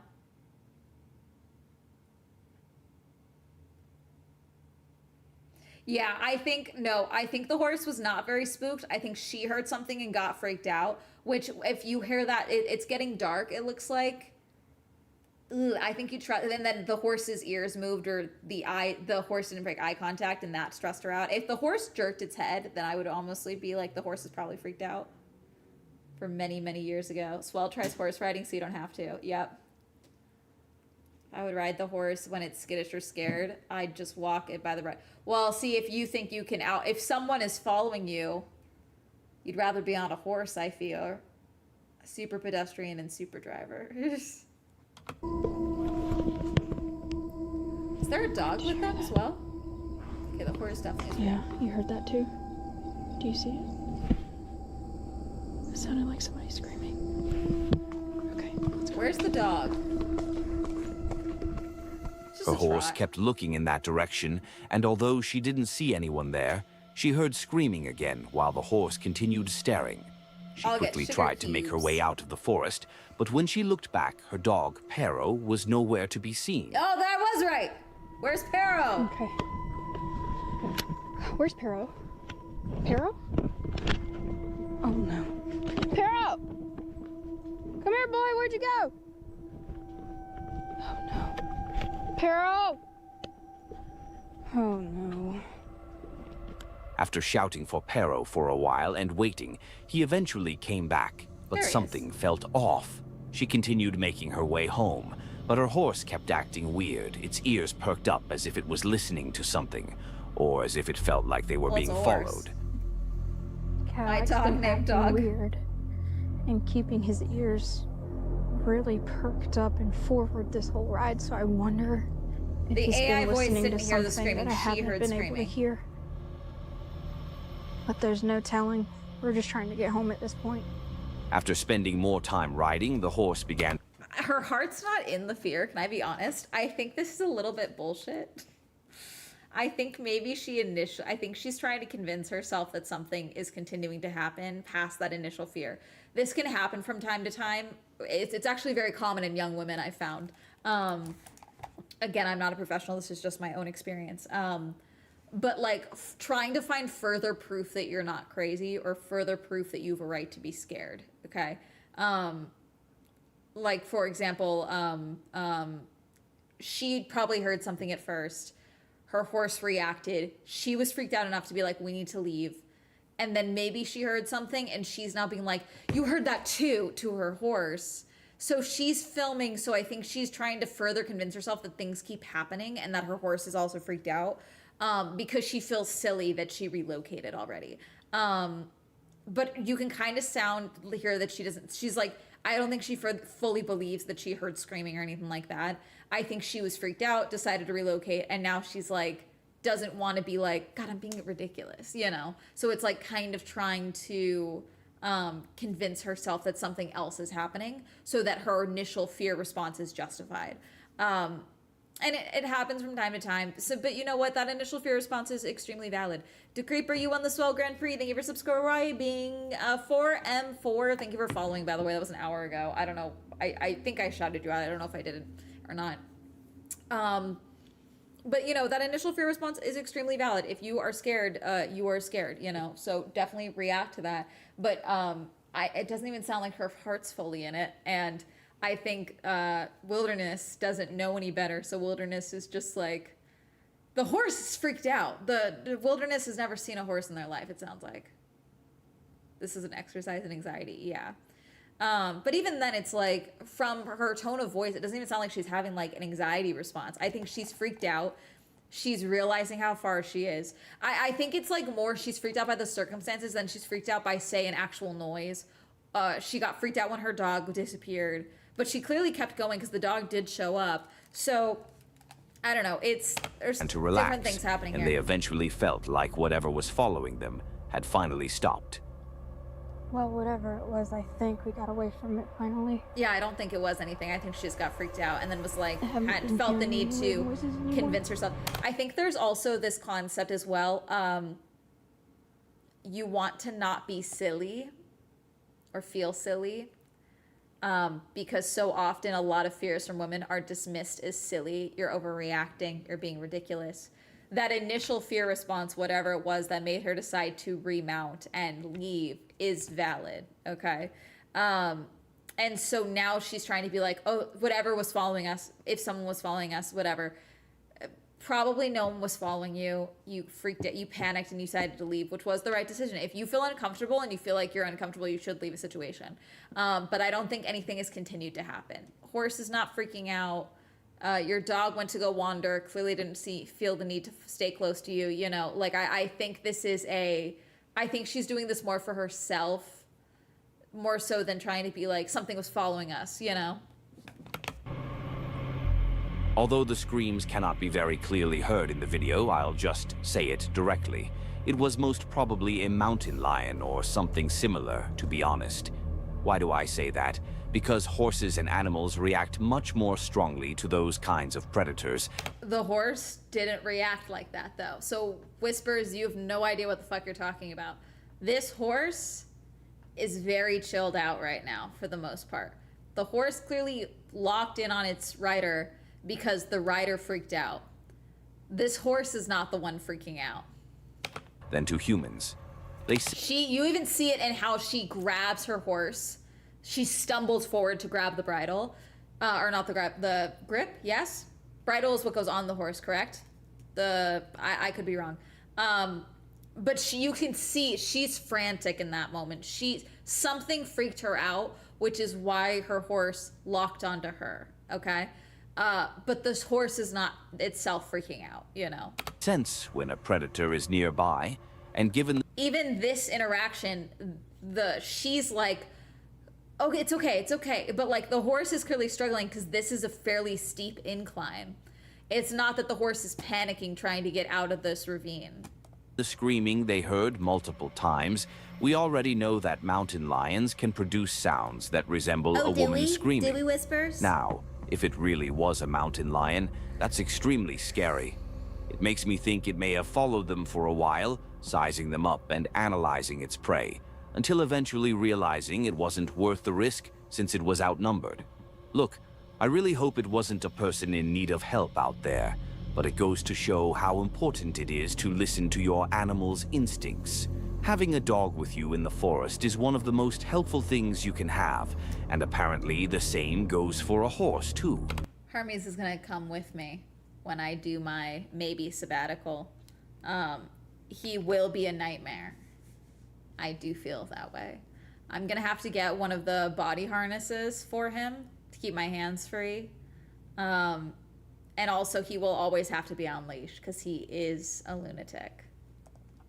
Do I think they were in immediate danger? Not immediate, but definitely something was out there. Better safe than sorry, right? Just get out of there. Yeah, no, I agree. It's getting dark. I think she did the right thing, but I think she was further trying to convince herself that she wasn't overreacting, which is why she kept telling herself she was hearing more things, you know? Hermes and Bjorn. A baby Bjorn.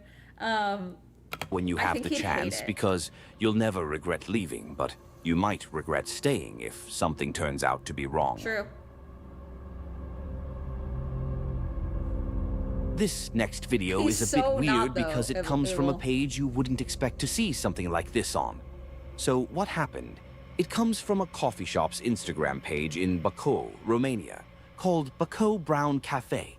It became strange when, one day, they posted a video that was completely out of the ordinary compared to their usual coffee-related content. It seemed like the owner encountered something in the woods while he was out with some of his friends. The fuck is that? Da, frate, uite-o. Okay, I think this is a tunnel, and this is a thing? The fuck? Bă, dar mai era una. At first, they weren't really sure what they were looking at. It's Was definitely it a prank or something like a mannequin left at the entrance of that cave? No, that's an arm moving. But then he started honking at it and flashing the car's headlights, and something happened. Don't do that shit. Băi, nu mai claxonați, cine dracu e acolo? That's definitely a person. Nu cred, vine spre noi. Da. Oh, it's crouching down. What the f***? S-a pus în patru babe, vedeți? Se ascunde, vezi să mișcă. Da, frate. Does it come closer on four legs? That's scary as shit if it does. It moved. It ducked down and left the area. This left people asking a lot of questions, confused and scared. I don't like it, yeah. They still don't exactly know what it was. Yeah, I and think even it's to a this person. day, there's You no were clear lighting up answer. their I'm hole. thinking it was either a person with mental illness, a homeless person, or just someone who decided to prank them. But being in a fairly remote area, away from other people, it makes me question why that figure was even there in the first place, outside of those possibilities. Now, I don't know if this video was faked, but they definitely sounded like they had no idea who or what was over there. One day, two motorbike riders from China decided to ride their bikes into a national park. While they were riding through the area, something suddenly appeared in front of them. It was a deer, and it looked like it was coming toward them. At first, they thought it was just a genuine moment, like the deer was simply curious and checking them out, but it quickly became odd when it got too close. When one of them tried to touch or hold it, the deer suddenly became aggressive. Well, yeah, it's a wild fucking animal. Why would you do this? Don't be stupid. You don't have food.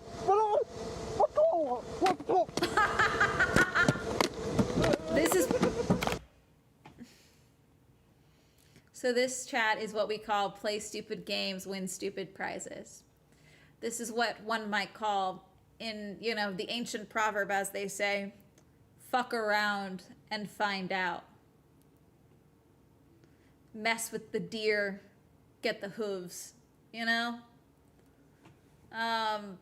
This was very standard. If you didn't, this thing walked up to you because it thought you had food, probably because people had been feeding it. And then it didn't, so it started fucking with you. Pull up! Pull up! Oh! Pull up! Bro. Pussy, you couldn't do that yourself? Stand up. It's safe to say that if he didn't have his helmet, that deer would have caused a lot more damage, as it was hitting him with significant force. Now, tried I to bite don't him. know what caused it to come so close in attack, but I guess it might have It been the wasn't sound of the attacking. engines that it didn't like. He pet it We and then also didn't know give for it sure food. the two bikers were best friends, because while one was being attacked, the other one was laughing his head off before eventually deciding it was time to help. In the end, it goes to show why it's never a good idea to get close to wild animals. Because imagine if these weren't bikers and it was just a hiker in the forest without protection or a helmet. There's no way someone would stand a chance against those kinds of blows to the head without protection. But if you really want to stand a chance against these animals, it's best to keep watching more of my videos and see please. people who encountered Oh, please. Oh, please. Yeah, you wanna stand a chance? Check out these videos.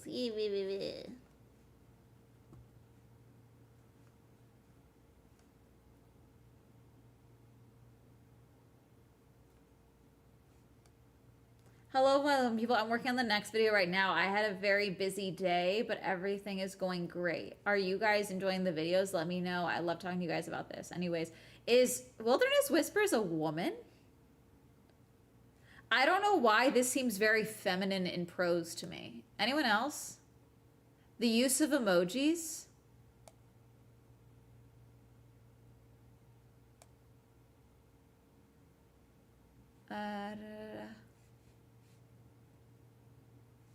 Wait, I'm in the final touches on the new video and it should be coming out today.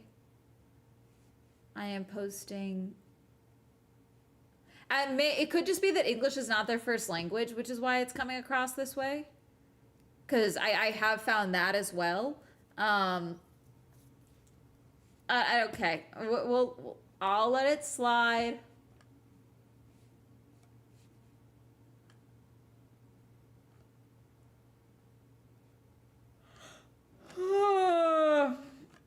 Let's find one. We've definitely seen that one.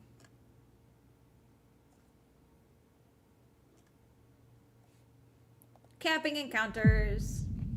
Joe is a TikToker who shares his life through videos, often traveling the world with his girlfriend. This time, they took their van deep into the woods. Have you guys seen Cameron on TikTok and Instagram and YouTube?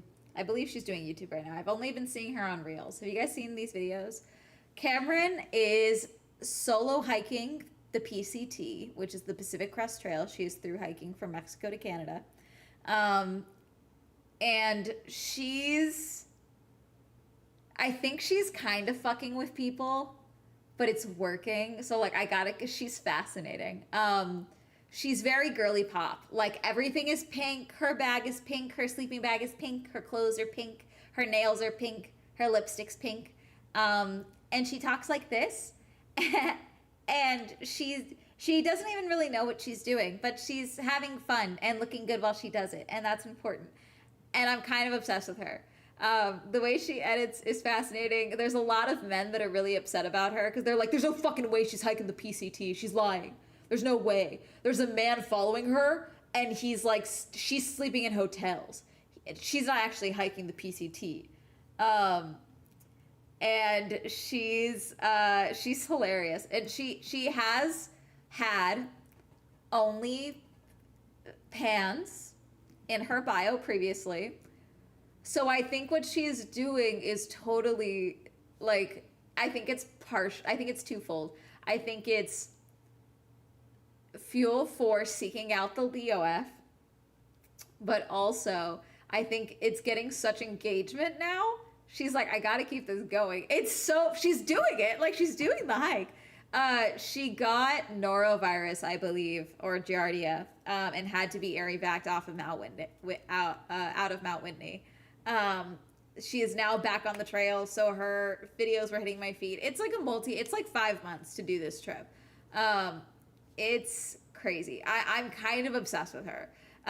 She is camping. I'll pull up some of her videos after this because I think she's fascinating. But if you watch it from the lens of she has an OF, some of her movements and some of what she does, it's very clear what she's doing. You know what I'm saying? For a camping And trip I love a girl and that documented markets. everything. After arriving and I'm literally finding the obsessed with her. perfect spot, they spent the night in the van. The next morning, Joe started filming as usual, while his girlfriend went to explore the area. And what she found left them both completely stunned. Before you jump to conclusions and say it looks fake, watch the entire video. Then, let's talk.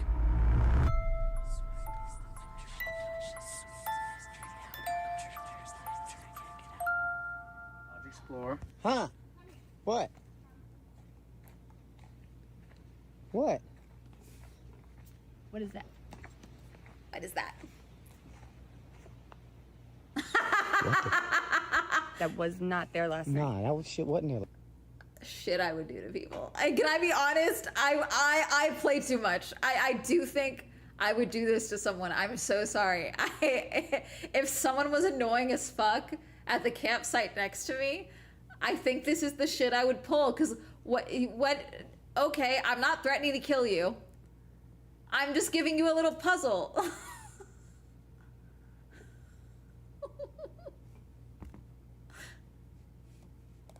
Last night. We pulled up here. I come over here and set up this solar thing last night. Horrible place to put your solar panel. You ain't do that. Horrible place to put your solar panel.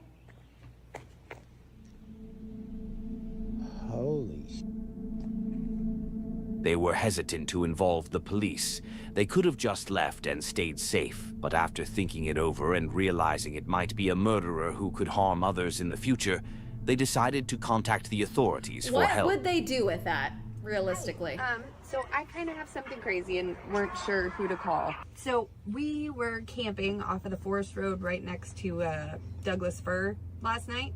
There was a rock that we woke up to that was carved into that said, "I will kill again," placed next to our van on a tree stump. Okay. But no. Felt like we should have called and told somebody there was a note that said, "I will kill again," scrawled on a rock and left near a van in the middle of the night. Yeah. Okay. Yeah. Okay. All right. So what we need to do, did you take a photo of it at all? Yes. And a video. So what we want to do, we need to contact, I'm going to have you contact the Whatcom County Sheriff's Office. Okay. And they're the ones that take care of that for us here, but it's good for us to know as well. Well, let's see. Yeah, how are their videos doing prior to this is the question. Okay. He's a Forest Service patrol captain, and then he can This pass is on big with fry. the Whatcom County for the Sheriff's Office as well. I will give him a call. All right, thank you for letting us know. Thank you. Be Bye-bye. careful. Be careful. There, hey, Alex, how secure do you feel up here now? You don't even know the cop's number. This isn't even the cop's number. This is a Forest Service guy. The forest ranger wasn't much help, so they eventually decided to call the police. We're at Cloud 9 right now. Or no, Chair 9. It's a pizza joint right down the road. Is the rock with we you? left it right there. We did take pictures of it, but like I said, it's right down the road. We left it right where it was, just so we could get into service and away Get the from hell that away spot. from the rock. Yeah, let me. Are you going to be at Chair 9 for a few minutes? Yeah, we'll be here. Let me call my sergeant and see if he wants me to collect the rock or Okay. if just photo would be sufficient. So, Yeah. If y'all don't want the rock, I'm gonna go back and get it. That's pretty cool. Like, I've never been left a love note from a serial killer. It's just well, I guess, one of my thoughts is, have we had anything suspicious like that happen in that area or yeah. anywhere else? Hey. He did it. Let me ask my sergeant what he thinks, and then I'll call you back. Okay. Ma'am, and I don't know if it counts for anything on the police scale, but I'm Might a kill again. pretty wild individual and not easily scared, and that shit me to heebie-jeebies. The heebie-jeebies. No, that would weird any normal person out. Yeah. And I'm not normal. That's the thing. I'm very abnormal, but it scared me. And the abnormal people. Yeah. Yeah. How long do you think before you call back? Because once we go inside, the service kind of dips out. Less than 5 minutes. Okay, perfect. I'll just stay out here. Yeah. Okay. All right. I'll just make a call and call you back. Thank you. All right. Thanks. Bye-bye. Despite their fear, they decided to return to the campsite to collect the stone as evidence. But to their surprise, when they got there, another group had already set up camp in the exact same spot, so they approached to warn them about what they had found. Hello. It's a rock. Hey guys, we just wanted to warn you about something. We stayed here last night. Were you asleep? Don't film. Where you at? Sorry. Hey, we stayed here last night. While they're I'm gonna in their tent? Dude, fuck off. tell you something real quick. So you see this right here? Yeah. We stayed here last night, and we reported this. This was not here when we went to bed, but this rock right here that somebody scrawled, "I will kill again," was laid on this stump sometime between when we went to bed and when we came See, if you see that shit and you stay back. in that spot, that's crazy. And we came back to get the rock because it freaked us the out, dude. When did you guys come back? We were here last night in the morning, and it was there. So we left it there and went down and got service and called the cops. We came back to get this. And we saw you here. We're like, hey, we're going to tell you what we found. It's them. That'd be really funny. They wanted that We stayed spot. here 2 out of the last 3 nights. It's completely silent. The book is wonderful, but that was really freaky, dude. Well, I mean, I'm strapped, so. Yeah, I said, hey. Yeah, if this you dude doesn't come give a here and shit. Kill me. Yeah. Goddamn fair game, cuz. Hey, thanks for the warning. Yeah. I'm cool. Cool. My name's Joe, man. Are you staying up here in the Jim? PNW? Joe. Joe? And that's out. I might just stay up and wait for this dude. And everything. Maybe it's just like a local spot and the locals wanted us out and that's what it Well, was. I'm but- gonna take my hatchet, put it in. Yep. Hey, we're gonna find out. Hey, man. Thank you guys so don't much. hear from me. Something happened to me. Yep. All right. We know. Be safe, crew. He doesn't give a shit. Now he let's did the break rock. this down. He put the rock there, The fact chat. that they called the police and warned the new campers makes the whole encounter seem real. No, no it one would doesn't. go to those lengths 100% they would go to those just to lengths. fake something. Because what's the alternative? You don't tell them and you show up at their campsite, take the rock, and leave? Hey, where the fuck are you going? You have to tell them something. I'll admit I was skeptical at first, but those actions made me believe it might have actually happened. Whether the person who left that rock was a real murderer or just a twisted prankster, it's definitely something that would freak anyone out. But we also have to consider the possibility that this was staged. If it turns out to be fake, it really wouldn't look good for them. And I genuinely hope they didn't go through all of this just for views. Let me know what you think about the whole situation in the comments. Vicky is a girl who loves camping and dedicates her channel to her explorations and adventures, showing the beautiful side of nature and spending nights in remote locations. But in this particular video, she would encounter something rare, something many people try to avoid. She and her friend decided to go on a camping trip, spending the night near a lake around Lynn Ogwen. They parked the car and started on foot toward the spot. Here's where we're going. So we think we found quite a little quiet lake spot for Quiet tonight. like the spot. It's near Lynn Ogwen and that little busy area. And yeah, so hopefully think I've been quite clever in where we've parked and how we found it. And thinking we're going to be fairly alone tonight. So that's always good in Snowdonia in September. See that little dot up there? That's Amy at the top of the hill. And here's me back at the bottom. Because why? Back at the bottom. We forgot the water filter. That'll do it. And we realised when we was right at the top. That's it. It doesn't look that steep from here, but I promise you, I promise, it's steep. Jesus. Tiny little wig. After a long hike, they eventually arrived at the lake. Look at that sheep. So here we are at Lynn, beep, and don't know what this is. They've covered up the car park, which is here. There's no longer access to the world's most perfect car, camping or van spot ever. Meanies. Meanies. But yeah, here's our location. Very flat ground over there. I mean, we might camp there, or we might find some around there. We shall see. They set up their camp and took some time to relax, while a pack of sheep wandered nearby, grazing close to their campsite. Wow, look at We that. have been greeted with these sheep everywhere. Good thing you weren't camping there. So the sheep are now making their way around the lake. Look at that. In an orderly fashion. That's so fun. As night fell, they settled in and went to sleep. The next morning, they woke up, made some coffee, and began the hike back to their car. But what they found when they got there left them in shock. Oh no. So coming back from the car, Someone from slashed our their camp, tires? I have 4 flat tires What? and a smashed windscreen Holy shit. and a smashed window, Oh my god. complete with rock inside. Jesus. Poor car. Nothing's been taken? Are you still on hold, babe? Yeah. I've been on the phone for 57 That's awful. minutes. For someone You have a beautiful time, you're ready to go home, and you can't drive your car because someone's wrecked your shit. who didn't want us to stay here, they've made us stay here a real long time. Strange. Trying to get rescued from this place. The breakdown people don't cover it. So on the phone with the insurance, No. and it's looking like it's going to be bye-bye to the car. It's going to have to get 30 scrapped. months, Sparkly. We're going to have to make a claim. But it's not going to be repairable, apparently, because of the damage. So it's probably going to be bye-bye car.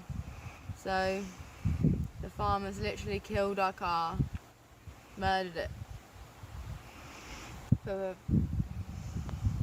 Even yesterday, somebody else was parked just over there, not blocking the gate as well. Another local person walking to the lake. Oh, is that a private drive? Ooh, yeah.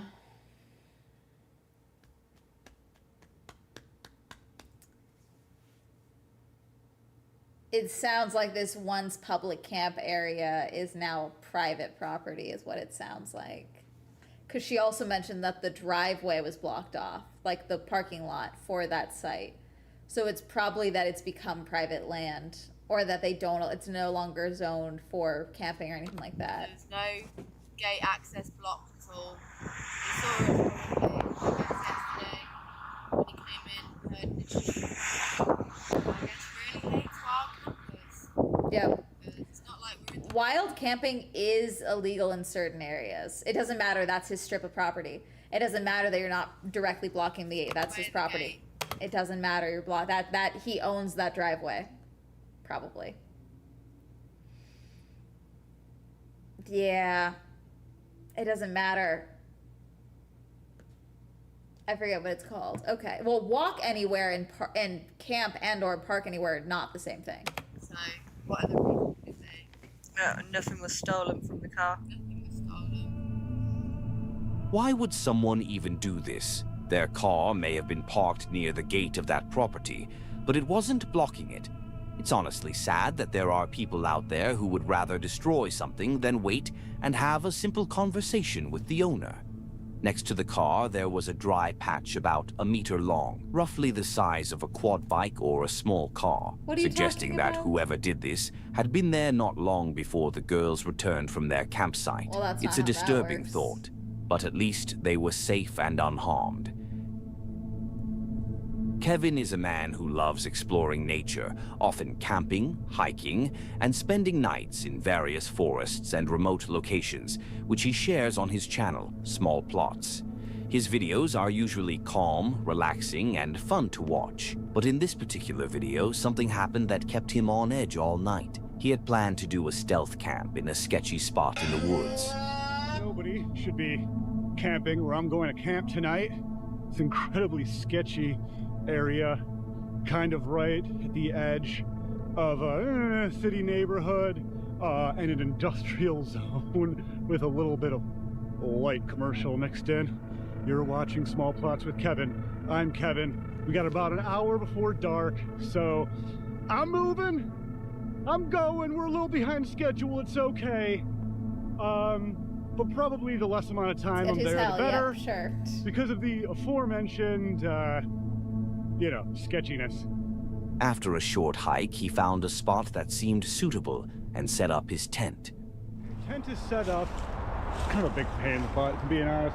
There's rocks in the ground on one side, a big root in the other. Still the best spot around here, especially because I'm really running out of daylight here. Not a ton of time before the sunset. Not a ton of time. About this tent setup is Not the a trees ton of right time. there that I can easily just hang a ridge line and just easy tarp it. Don't have to figure anything crazy out. I want to do that soon. Any semblance of sun has made way for overcast skies, or, you know, it's just setting. I can see kind of some yellow in the distance, but any clearness in the sky, rather, is completely gone. Total overcast, no drip drops yet, but I can feel it in my bones. All right, let's get the tarp up. As night fell, he cracked open a beer and settled into his tent, Munchkinita, that still enjoying doesn't his count with drink what, while talking to with the camera wild for a camping. bit before going to sleep. But that's when it happened.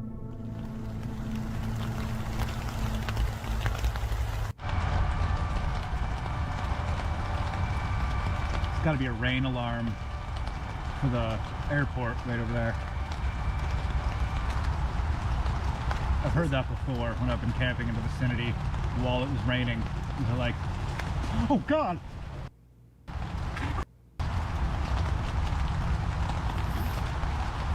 Something just ran by the tent. It was the lights in my eyes, I couldn't see anything.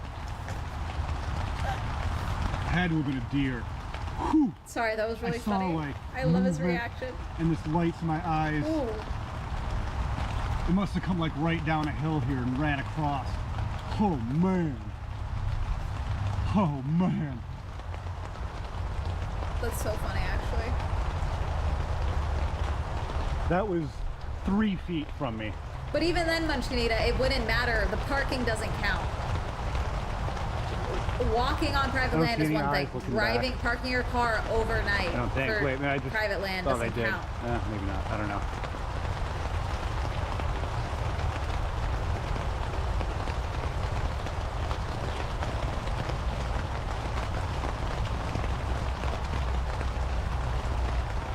I don't even remember what I was talking about.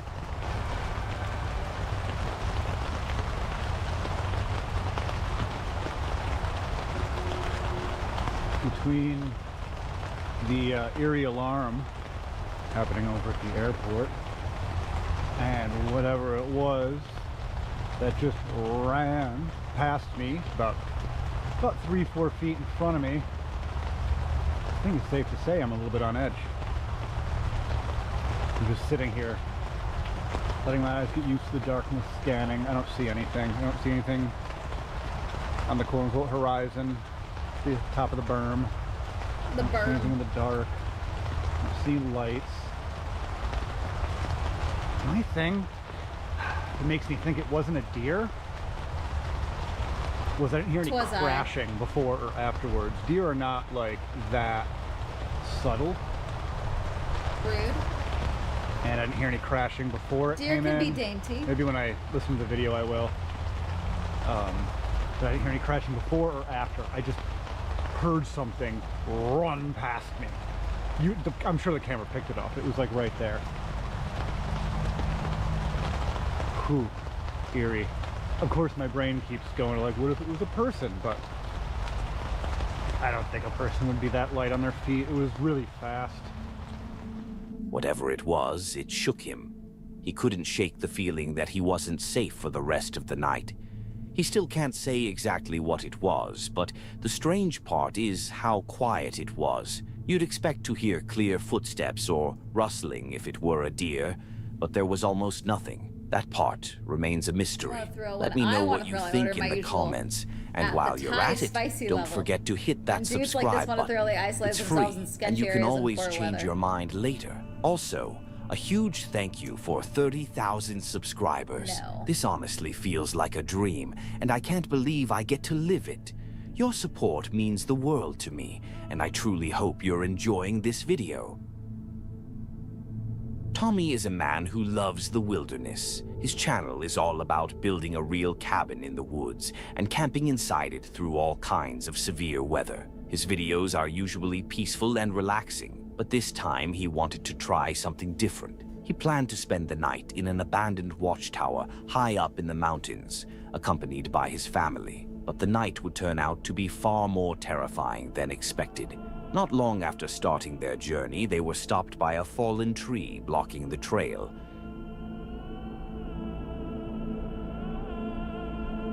Well, we ran into a slight problem already. Just started to turn onto this trail to go up the mountain, and there is a tree blocking this. Don't know how long this has been here. Hi. I just gotta get out of the way. As long as I can clear this right here so we can get by, that'll be good, but okay. This is all in the way, and it's wet and nasty.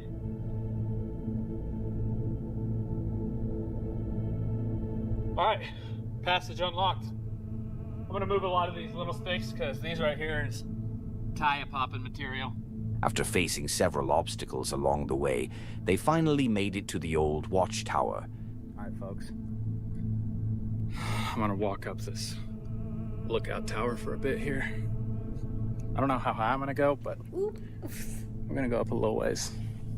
I want to go to a watchtower. Should be a good view. I want to pretend that I'm in Firewatch. Not ideal.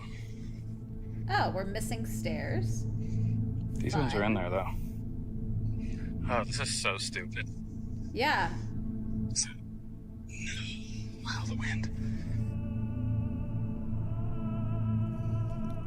Folks, this is Tommy checking in from Watchtower 1. I'm happy to report clear skies, deep fires, and a beautiful view. Ton of wind. The original plan was to camp inside the watchtower, but once they saw it up close, it was clearly too old and unstable, so they had to come up with a different plan, and that's when things started to get strange. It's an absolutely gorgeous And night, why so did you show I us think all of this? once the sun continues to set and it If gets this too is dark not for Levi relevant. to continue to swim, which if you asked him, that would be never. But we're gonna hang out a little bit more and then go find some dinner, and I think we might find a camp spot somewhere here down on the lake Sparkly. and relax tonight. So why not? Might as well. It's a beautiful night.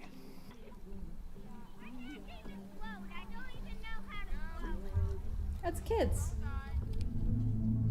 They set up their tent and decided to go to sleep.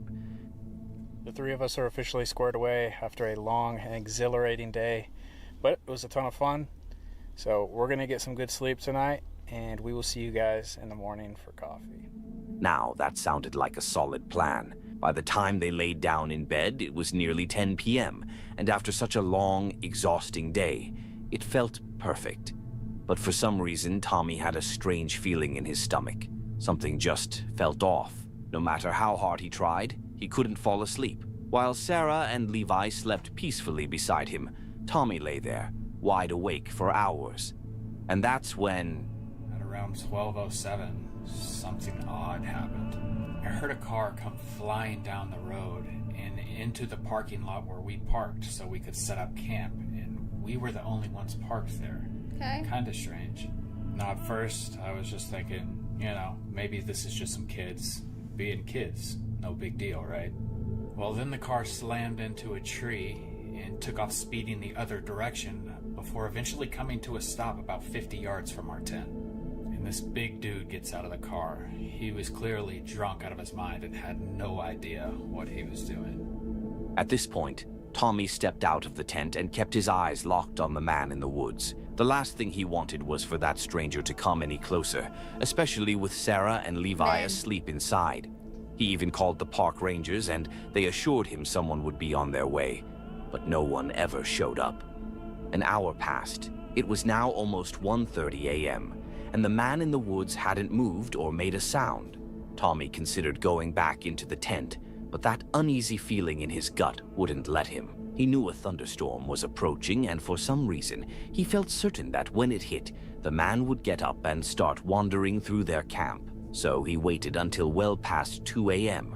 Finally, unable to shake the feeling, he woke Sarah and Levi, and they quickly packed up their gear and loaded everything into the truck. Just as they finished, the storm rolled in, and what Tommy had feared all along finally happened.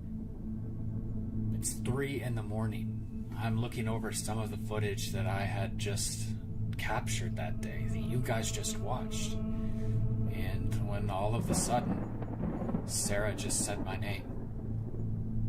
I looked up, and he was standing directly in front of our truck, in the pouring rain, in the hail, just standing there. Now, he would have had to have walked right by where we were camping, and who knows what could have happened. He could have rummaged into our tent. It could have turned into a really bad situation, but thankfully, at this point, we're inside of our truck. Now, he eventually walks by our truck, and I peel out of there and just drive up to the top of the camp where there's a rest station and bathrooms. Now, because the storms were coming down so bad, there were a couple people up at the top as well in their vehicles. Me and Sarah told them about what had happened and just warned them. One of them drove off, and we kind of saw that they pumped their brakes as they were driving off and swerved around something, which was strange. Went out of the darkness, about a half a mile from where all this originally happened. Here he comes, walking down the middle of the street, right back at us. Keep recording. Where?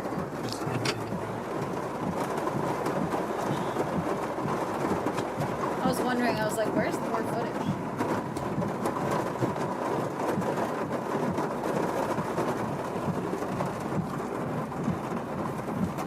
Oh, heck no.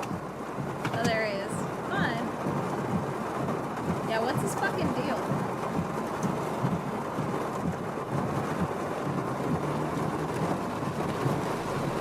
Nah, sorry, man. Absolutely not. This is yet another encounter that shows just how important it is to trust your instincts. Who knows what could have happened if Tommy hadn't acted on that uneasy feeling? Let's break it down. That man was out there, alone, walking in the rain in the middle of the night. Which is strange enough. What kind of person does that in the middle of nowhere? And even more unsettling, he stayed completely still and silent for over an hour when the weather was calm. But the moment the thunderstorm hit, he got up. Could he have been waiting for the storm, using the thunder and rain to mask any sounds, maybe even screams? It's a terrifying thought, but not impossible. That's what makes this encounter so chilling. You never really know what someone's intentions are, and that's exactly why caution matters. Even if that man turned out to be harmless, Tommy made the right call. He didn't take any chances. He got his family out of there before it was too late, and that might have been the decision that kept them safe. But what do you think about this encounter? Would you have done the same as Tommy, packed up and left in the middle of the night? Or would you have stayed hoping it was nothing? Let me know in the comments. I'm really curious to hear your thoughts. Oklahoma Adventures is a Spanish-speaking channel dedicated entirely to exploring forests in search of the mythical creature, Bigfoot. Of course. In fact, their entire content revolves around this mystery, and their subscribers love it. Most of their videos end without any sightings because, well, you know how Bigfoot is. He only ever shows up on blurry cameras, in the dark, or when the person filming has the shakiest hands on Earth. But the moment someone has a steady shot, he's like, nah, not today. But this time, they might have actually caught him on camera and didn't even realize it.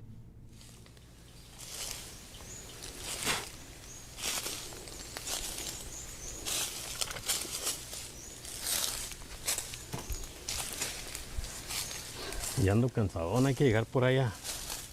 Hacer algo de comer, ¿no? Sí, vamos.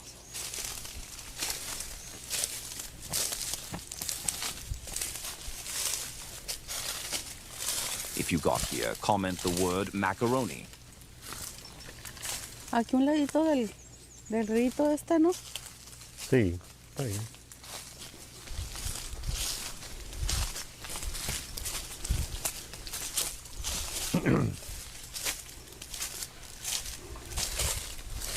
¿Aquí? Sí.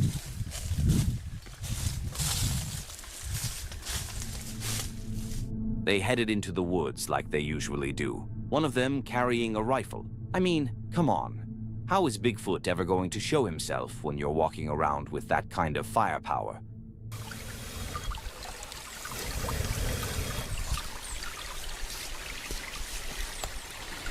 ¿Qué pasó? I just found out I'm getting a gift from a show I like.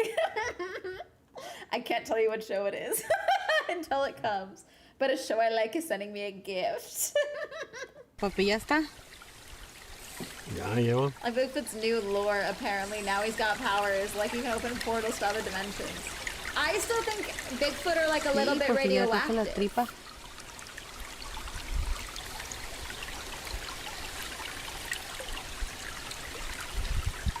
¿Quieres una? Sí. Let's give that another 10 minutes, maybe. A salud de ustedes, aventureros. Maybe a little bit longer. I don't think that's a good enough sear. Fruit Love Island. After yeah. a bit more exploring, that's what it is. his wife was setting up a transition to the next scene, but without realizing it, she caught something unusual on camera.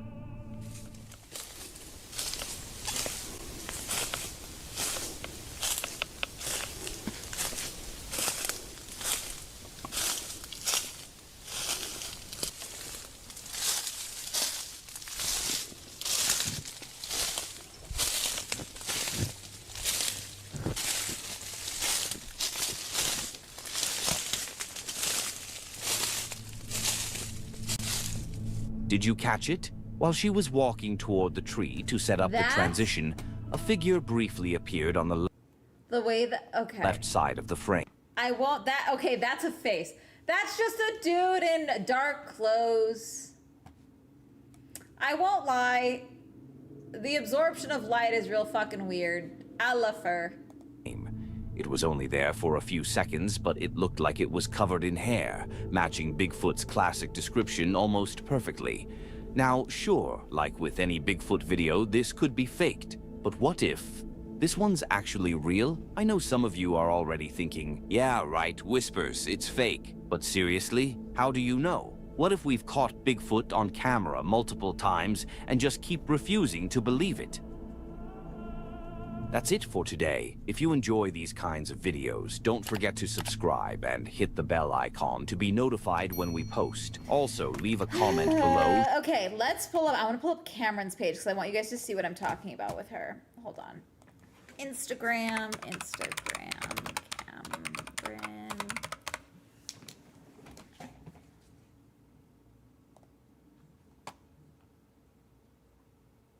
Nope, that's not it.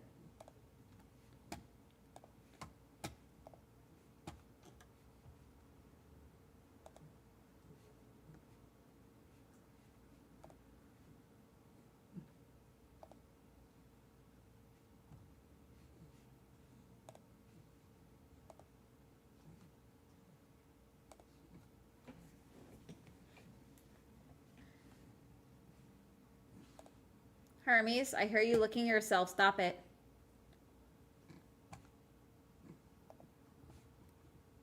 Hermes, hey. Stop licking your pee-pee. That's gross. Oh, big stretch, Bubba Bean. Hello, you're so cutesy. You're so cutesy. You're so cutesy, baby boy. Yeah. Do you want to go camping? He's like, bitch, no, I'm a city dog. Absolutely not. But you're going to. Haha. Okay, let me pull up Cameron.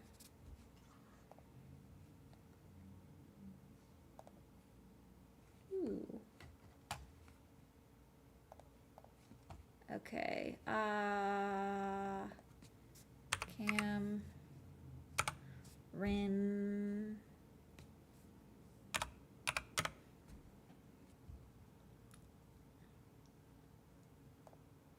Is this how you spell her name? Wait, hang on, let me find her. Is it K?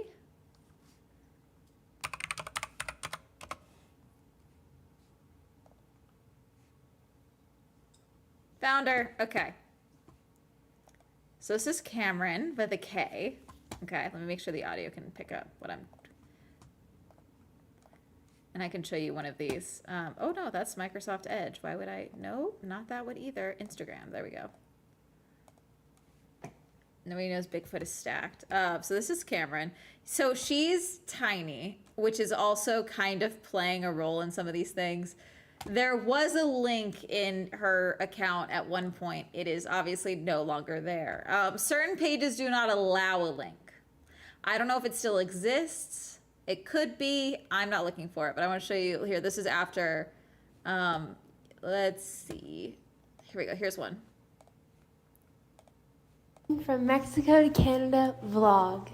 Okay, so I woke up in my tent and then I got my shovel and I dug a hole. Then I put on Yeah, see, because the audio as well, like she could be somewhere because of the echo. my shoes, I did my hair and But she also could be doing it, say, in a toilet somewhere. makeup. Today I hiked 25 miles, so it was a really long day. So I wanted to look cute. Then I put my sleeping pad away. I actually was sleeping on the ground up until a few days ago, and then everyone informed me that you actually need a sleeping pad for warmth. Which I was like, okay. I honestly liked sleeping on the ground though, so. Anyways, that's just me putting my backpack on. Oh God, it's really heavy. Then I started hiking. It was a hard day, I'm not gonna lie. But I think she's hilarious. like, I think she's partially rage baiting. She's partially having fun. A lot of girls adore her, as you can see in the comments, and a lot of men are very fucking irritated with her, and think she's full of shit. And that also makes me like her more, because any woman that just by doing her own, like what she's doing is harming nobody. Let's say that what she's doing is advertising an adult page. With the content that she's making, she is literally harming nobody with this. It's very funny. She is doing something difficult, which is hiking the PCT.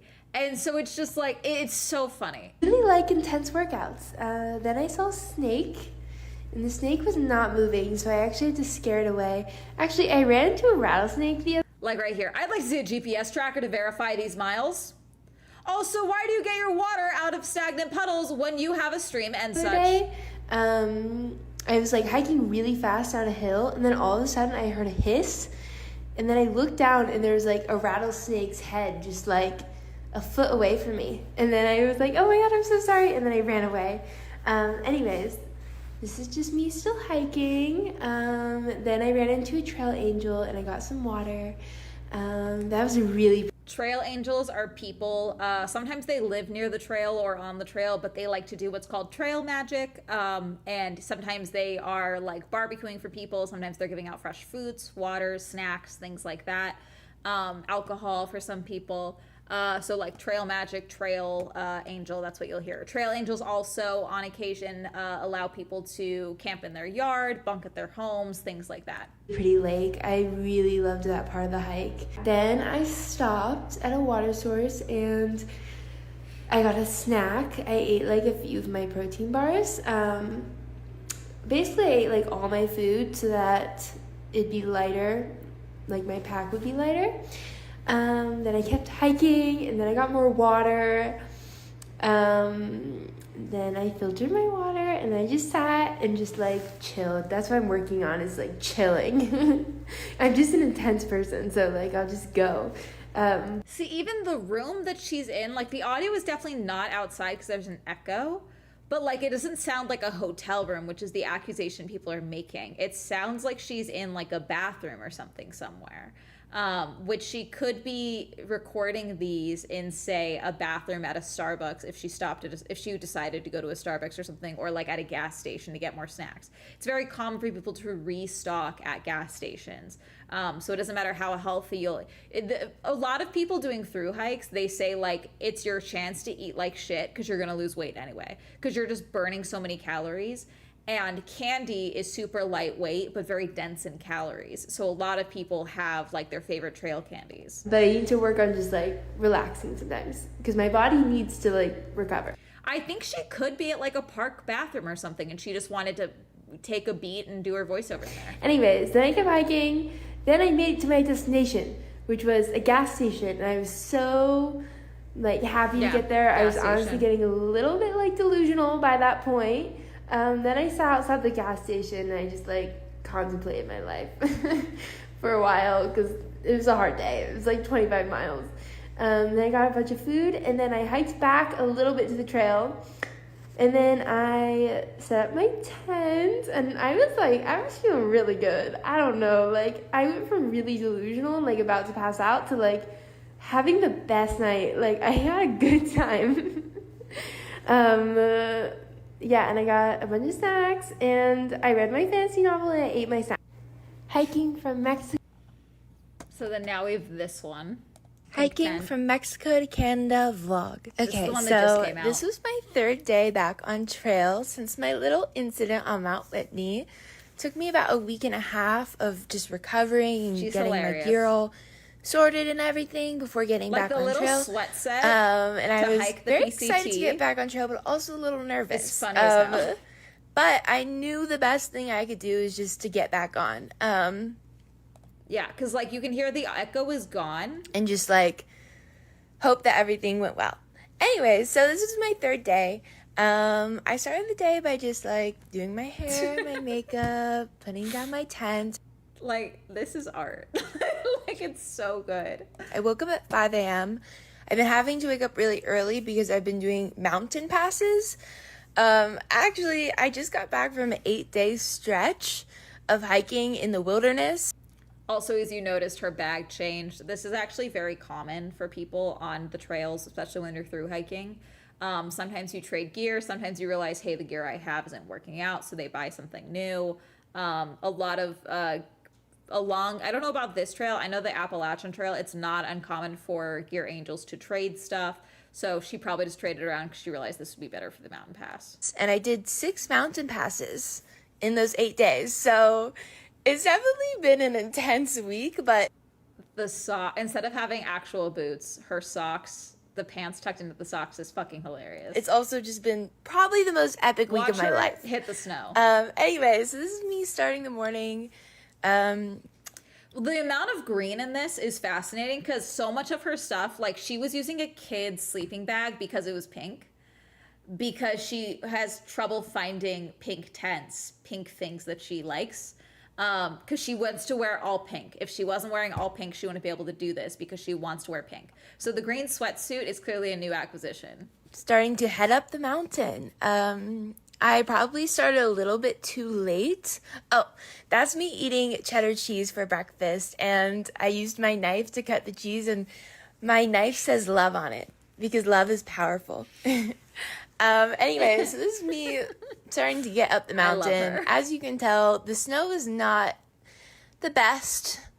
By the end of this, I kid you not, she will have a collab with North Face or Patagonia or REI. Like by the end of this, there will be like a Cameron's Picks front page promo. Like there I kept falling in. This is hilarious. In the snow. Love is powerful. It was hard, but very, very beautiful, and very epic. I've realized I actually really enjoy doing the mountain passes and hiking up and down mountains. Oh, that's me celebrating because I finished getting up and over the mountain. But I've actually realized I quite enjoy mountaineering, because it's much better when you're not like ill, you know? Anyways, then I put on my sunglasses because I was chilling. And then I got some water. Honestly, ever since my little incident, everything's just felt really chill for me in the Sierras because I'm like, if I could get through that, then everything else is pretty chill.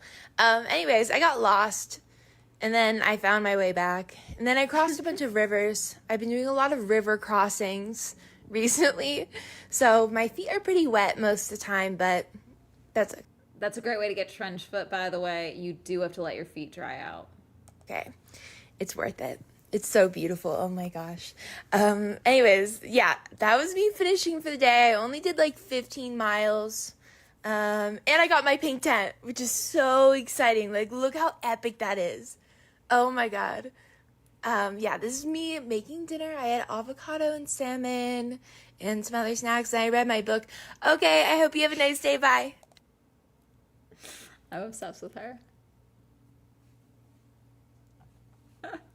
Anyways, that was that. Okay, we'll go back to camping stuff. But I wanted you guys to see her page because I think she's hilarious. Impact, just a thing with her. Oh yeah.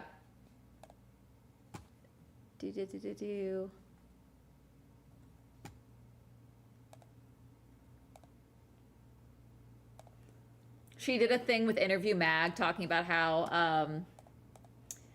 I don't think I could make it through the hike if my nails weren't pink and I wasn't wearing my outfits because I'd be depressed. I literally would be depressed. There's no longevity in that. And if I'm happier, I hike so much better. For me, it's more just about enjoying my days. And low-key, brilliant.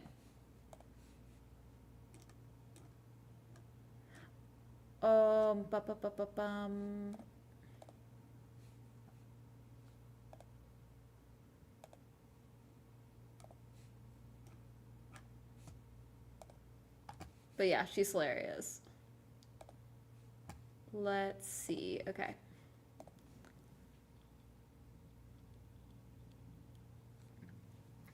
But she's just hiking. Why are they hating? Cause girl. Cause girl like pink.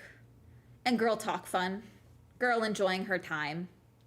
The PCT is not, and it's not easy. It's not impossible, but like it is a achievement for a lot of people. And so some people do have a superiority complex about it. And especially because there's been a lot of development in the hiking space about like having the right gear. And so her purposely having gear that is suboptimal because it's pink and because she would rather have pink gear than like the right gear also agitates the fuck out of people. Let's see.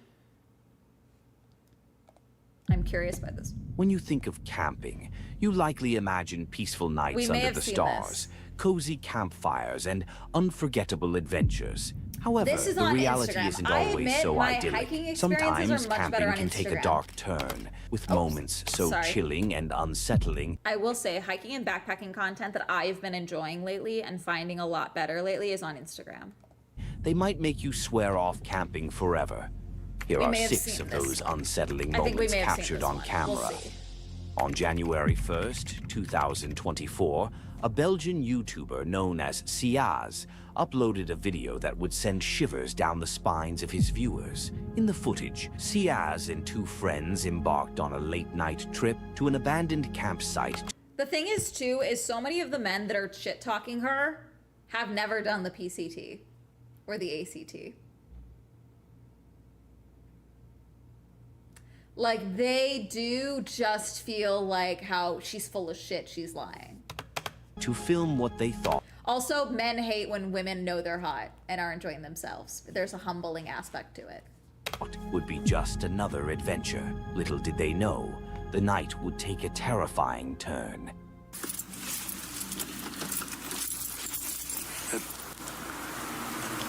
Dit is wel spannend, ja. Pak hem op. Echt. Oh, man. Dit is... Dat is een mechelaar of zo. Nee. As they arrived at the desolate location, the group stepped out of the car into the heart of a dark, foreboding forest. The stillness of the night was broken only by the distant, haunting barks of dogs echoing from deep within the woods, a sound that seemed more a warning than a welcome. Ja, hoor die hond, ja. Hier is de ingang, de poort. As they approached the forest, their path was blocked by a crude... Let's not pretend that it's just the Christian nationalist fashion. A lot of men will buy OF and hate OF girls that do OF. Because how dare you make money off of me, even though they're buying it. Barrier made of branches. Attached to the branch was a sign that read, "Private. This is a space of prayer. Please respect this area." Just beyond it, another sign stood ominously, warning, "Beware of dogs." Hallo? Ja, ik hoor het. Hoor je het? Die deur, die wint niet. Ik hoor zo... Nee, dat is een beest. geweest. Zeker? Ja. Oh, nee. Waar is dat? Dat was een deur. Despite the warnings, the group decided to press on, stepping past the barrier into the darkness of the woods. But their boldness was short-lived. They came to an abrupt halt as an unsettling sound echoed through the trees, a noise eerily resembling the creak of a door swinging open. Blijkt, hola, ja, gewoon een wandelpad te zijn. Dus hier kunnen wij wandelen. Wat rijdt hier? Auto's en autobanden. Autobanden? Dit hier is afgezet. Ik ga toch eens kijken, want... The sound didn't make them stop. They pressed on, unaware of what lay ahead, determined to continue into the unknown. Oh manneke, dit is sketchy. Dus ja, hier gaat iemand wonen gewoon nog. Dat kan toch niet aan? Hoezo? What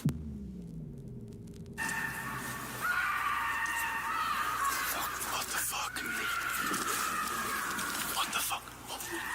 Dat is toch niet mijn auto of zo, hè? Hier, maat. Is that a human? Hier wordt letterlijk iemand gemarteld. Hier wordt letterlijk iemand gemarteld in dat bos. Blijf gewoon hier. Lamp aan of niet? Hallo? Hallo? Hallo? What the fuck? What the fuck? Hey! Suddenly, a figure emerged from the darkness, moving quickly toward them. If you pause the video at the right moment, you can make out a woman holding an axe, her intentions unclear as she closed in on them. Wat? Kom. Kom.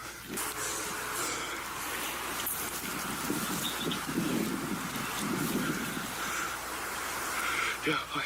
Hallo? Hallo? Nee, dat gaan we niet doen. Mevrouw?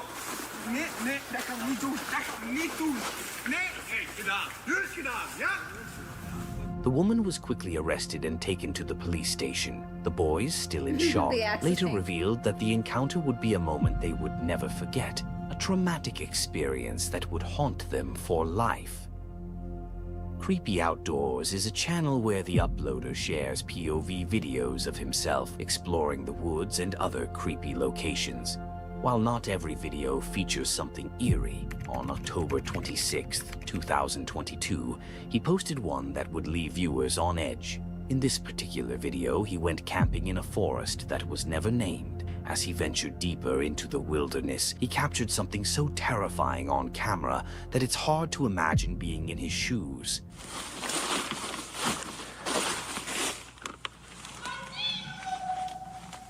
Oh, fuck. Oh, hi. What the hell? I need to get out of here. I don't like that. Oh, boy. Ooh. At the exact moment he turned off his flashlight, a voice suddenly echoed in the background, probably no more than 150 feet away, as if it had been waiting for that very moment. The sound could have been an animal, or perhaps just another hiker nearby pulling a prank, but considering it happened in the dead of night in an unknown, unmarked location, it felt far stranger. Despite the eerie encounter, he made it back to camp safely and continued to post more videos, unfazed by the unsettling experience. Chamos is a well-known Brazilian YouTuber famous for his creepy investigations of all sorts of eerie locations. That was English, yeah. On September 14th, 2024, he posted a video in which he and his friends ventured deep into the forest, searching for a place to camp while filming their journey. However, what unfolded during this trip was nothing short of unbelievable.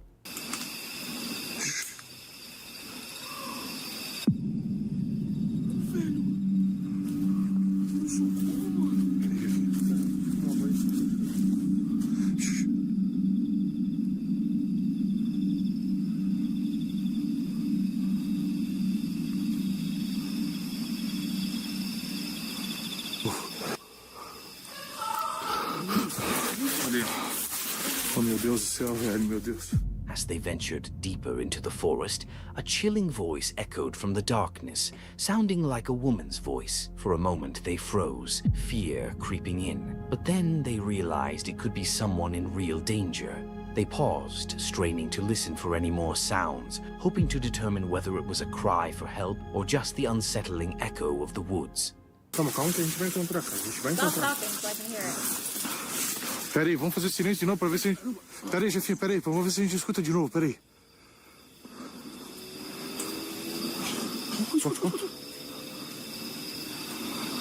Parece que tá tão perto.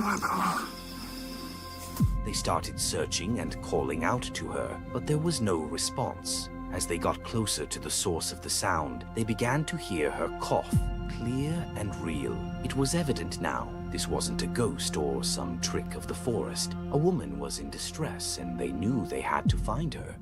Tô jogando, não, tem que olhar pra baixo, onde eu tô andando. Não, mas cara, aí. Ó. Is she good? Achei um negócio aqui, velho. O que tu achou? Find her. Achei um negócio aqui, velho. Tênis, mano. Um pé de tênis aqui, ó. Girl. Moço. Yeah, can you guys go towards? Aonde, cara? Moça do céu. Meu Deus do céu, velho. Oh, shit. Moça. Holy shit. Moça. Meu Deus, calma. Moça, cara.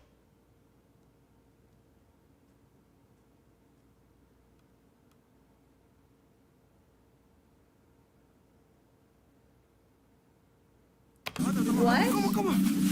Cara, ajuda a desamarrar ela aqui. Ajuda a desamarrar ela, cara. There she was, tied to a tree, barely able to speak or move. Without hesitation, they rushed to untie her, cutting through the ropes as quickly as they could. Once freed, she struggled to speak, but eventually she managed to explain what had happened. She told them that earlier that morning, a man with a gun had attacked her while she was on her way to work. He beat her, stole her belongings, and brought her deep into the woods, leaving her there to die alone, hoping no one would find her. CJ Faison is... We can't just move past that. I'm so sorry. We can't just move past that.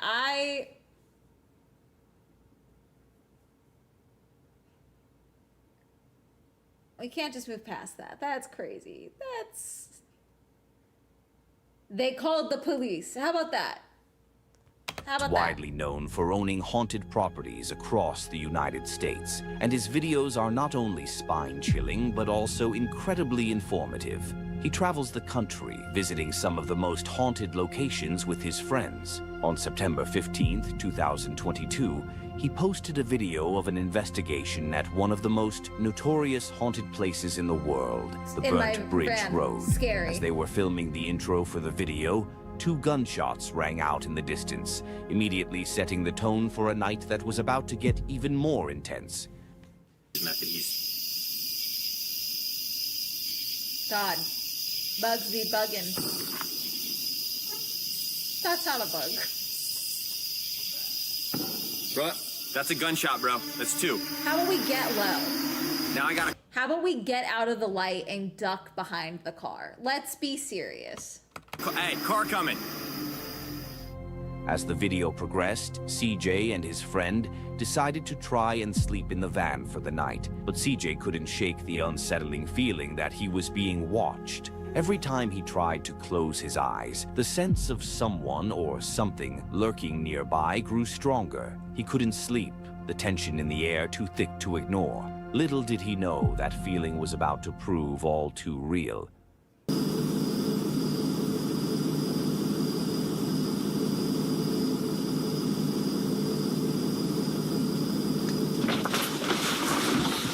Oh, wake up, dude. What the fuck is that? Was that an earthquake? What was that?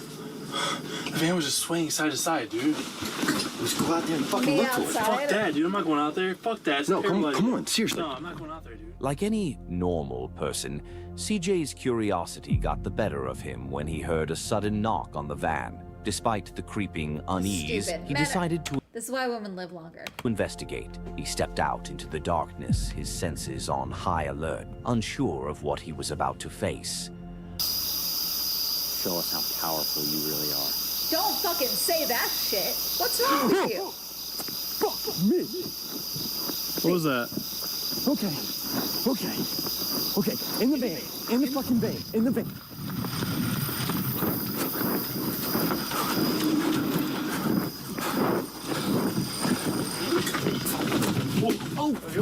Are you okay? Dude, get up, get up. Are you okay? Yeah. What did you see or what did you hear? What happened? Lock that shit. I did. What just happened? I couldn't even see you. I literally cannot see you. I went and stood on the bridge. I swear on my life, Chris. I held my hands like this. I said, if there's anything good or evil here, I want to invite you to come here. Why would you do that?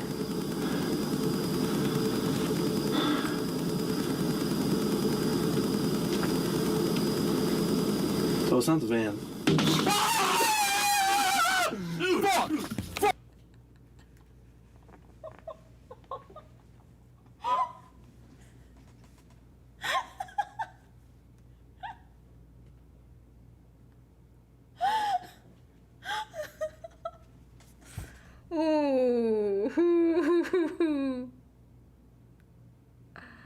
Oh God, I'm sorry. Oh God, that's so funny.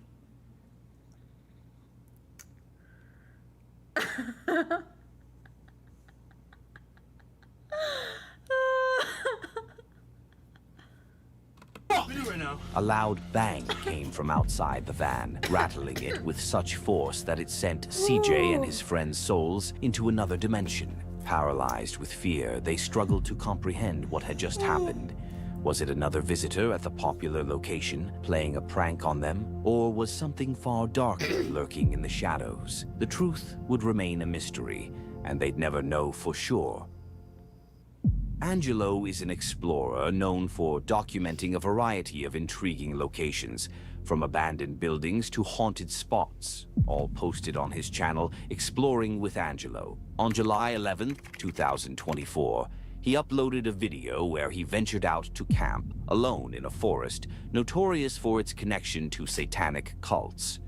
Though Angelo was no stranger to haunted places and paranormal activity, this time, the forest was set to challenge him in ways he never expected. Okay, well, Oh no, different spot. I'm gonna have to change this battery real quick and then we'll continue on. Okay, well, I changed a battery.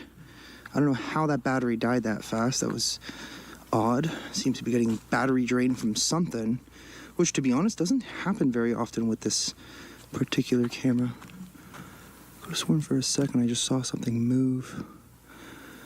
Happens a lot here.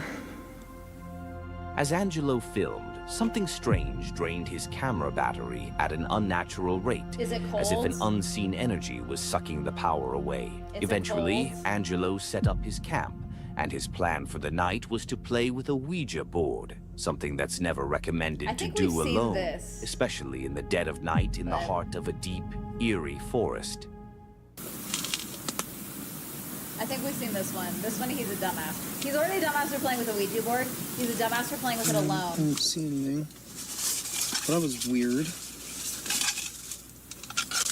It literally walked as it walked. It literally sounded as if... Stacy. What the f was that?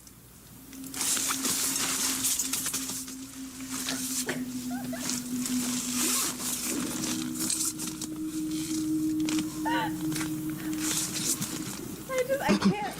I just heard something. Something made a sound in my ear. What the f? What the f? What the f? In a swift decision, Angelo gathered his belongings and fled the forest, grateful to have avoided whatever unseen presence resided within its depths. The mystery of what he might have encountered would remain unanswered, yet he departed unscathed, leaving behind a haunting enigma that would linger in his mind. Enigma? What? Jacob, a YouTuber with a deep love for nature, enjoys capturing the beauty of the world through his drone and sharing it on his channel, Furious Otter. On April 18th, 2015, he did just that, heading to the scenic Cannock Chase to film its breathtaking landscape. Upon arrival, he set up his drone, launching it into the air, eager to capture the stunning views. I think we've seen this footage. As Jacob flew his drone, carefully watching the screen of the remote, he noticed a barely visible white figure in the distance, something that didn't seem to belong in the natural landscape. Intrigued and slightly unsettled, he lowered the drone, trying to get a closer look at the mysterious figure. Oh, it's a person. As Jacob got closer, he could make out the figure more clearly.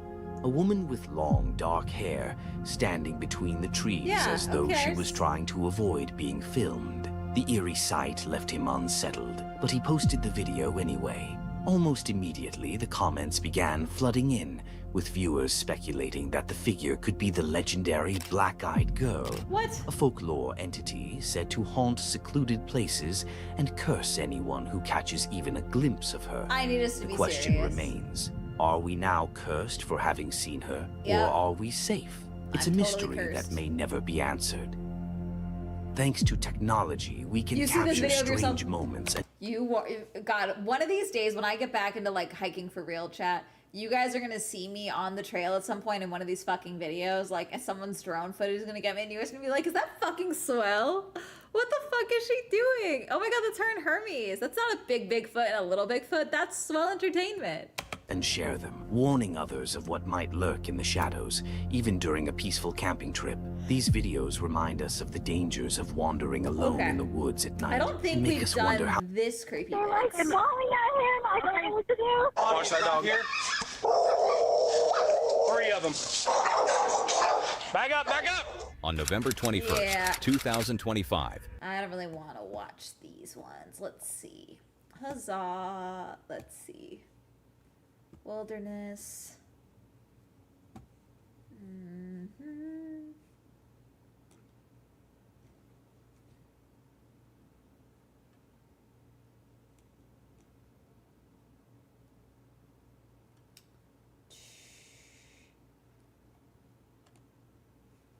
What?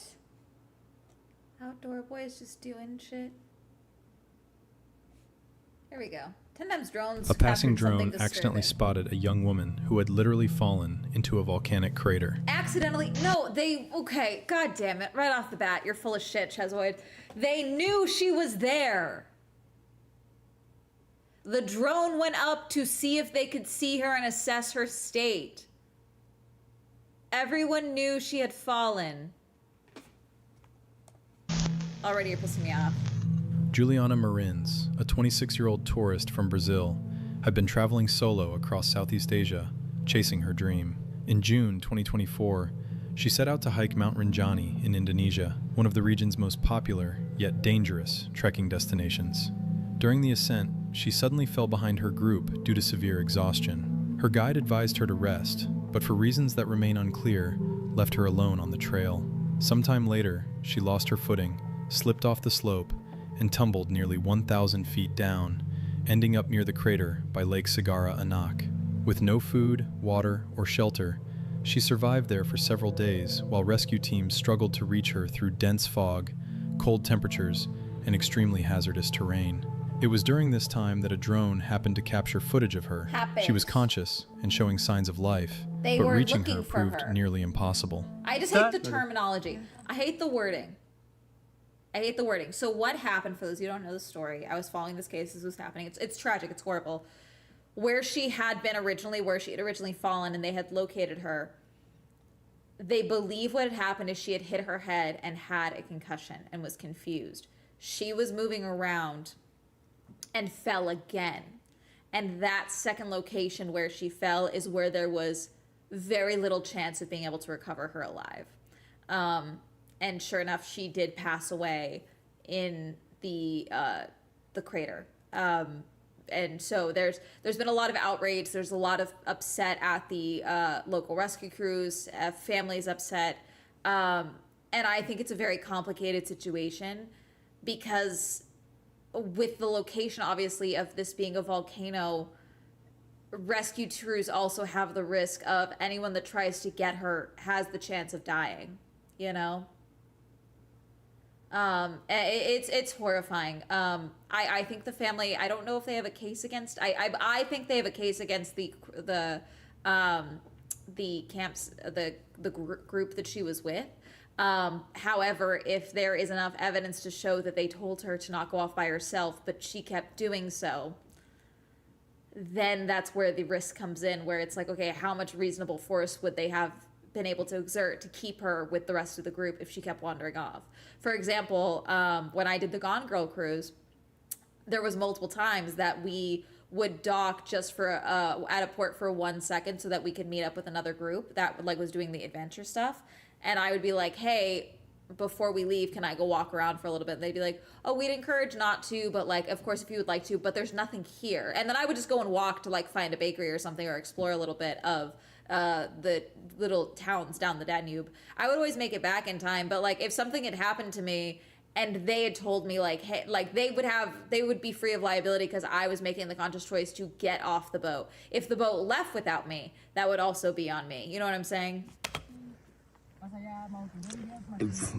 See, wait. This looks so scary. Yeah, she looks very scary. She looks really out of it. They believe that she hit her head on volcanic rock at this point, and that's why she looks really out of it, but also when dehydration sets in, confusion sets in. And there was no way, I believe, to functionally get her food or water. Focus. She just keep doing this, so I think she is... She's trying to... Not very... She's very out of it. Yeah, she just... No tiene el móvil, ¿no? Oh, sorry. Déjalo, estás desenfocando. Her eyes, you see? Yeah, safe but in shock. You want to record one more time? Repeated rescue attempts were thwarted by the weather and the difficulty of the descent. Injured and severely weakened, she was unable to climb out on her own. The story quickly spread online, with even false reports of her rescue circulating. Even the concern was if they did try and get her to climb out at all, one wrong footing and she would slip further out, you know? After several days, rescuers finally managed to reach her, but it was too late. She had succumbed to her injuries. Dramatic drone footage captured the moment powerful ocean waves suddenly crashed into beachgoers at Icacos Beach in Acapulco, Mexico, on June 1st, 2025. The video shows what at first looks like a calm scene, with people relaxing by the water, unaware of any danger. But within seconds, massive waves surge onto the shore, knocking people off their feet and pulling them into the ocean, where strong currents and riptides make the situation even more dangerous.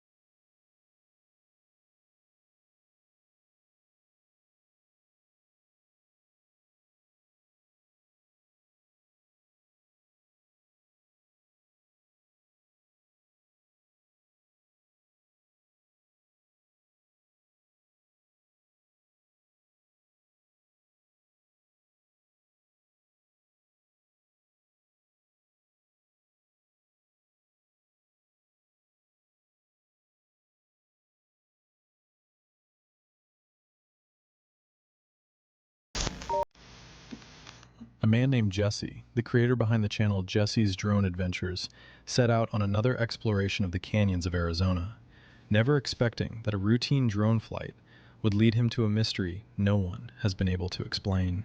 It started like any other day. He launched his drone, scanned the canyon walls, checked out caves and abandoned spots, hoping to find something interesting. At first, though, the discoveries were fairly mundane.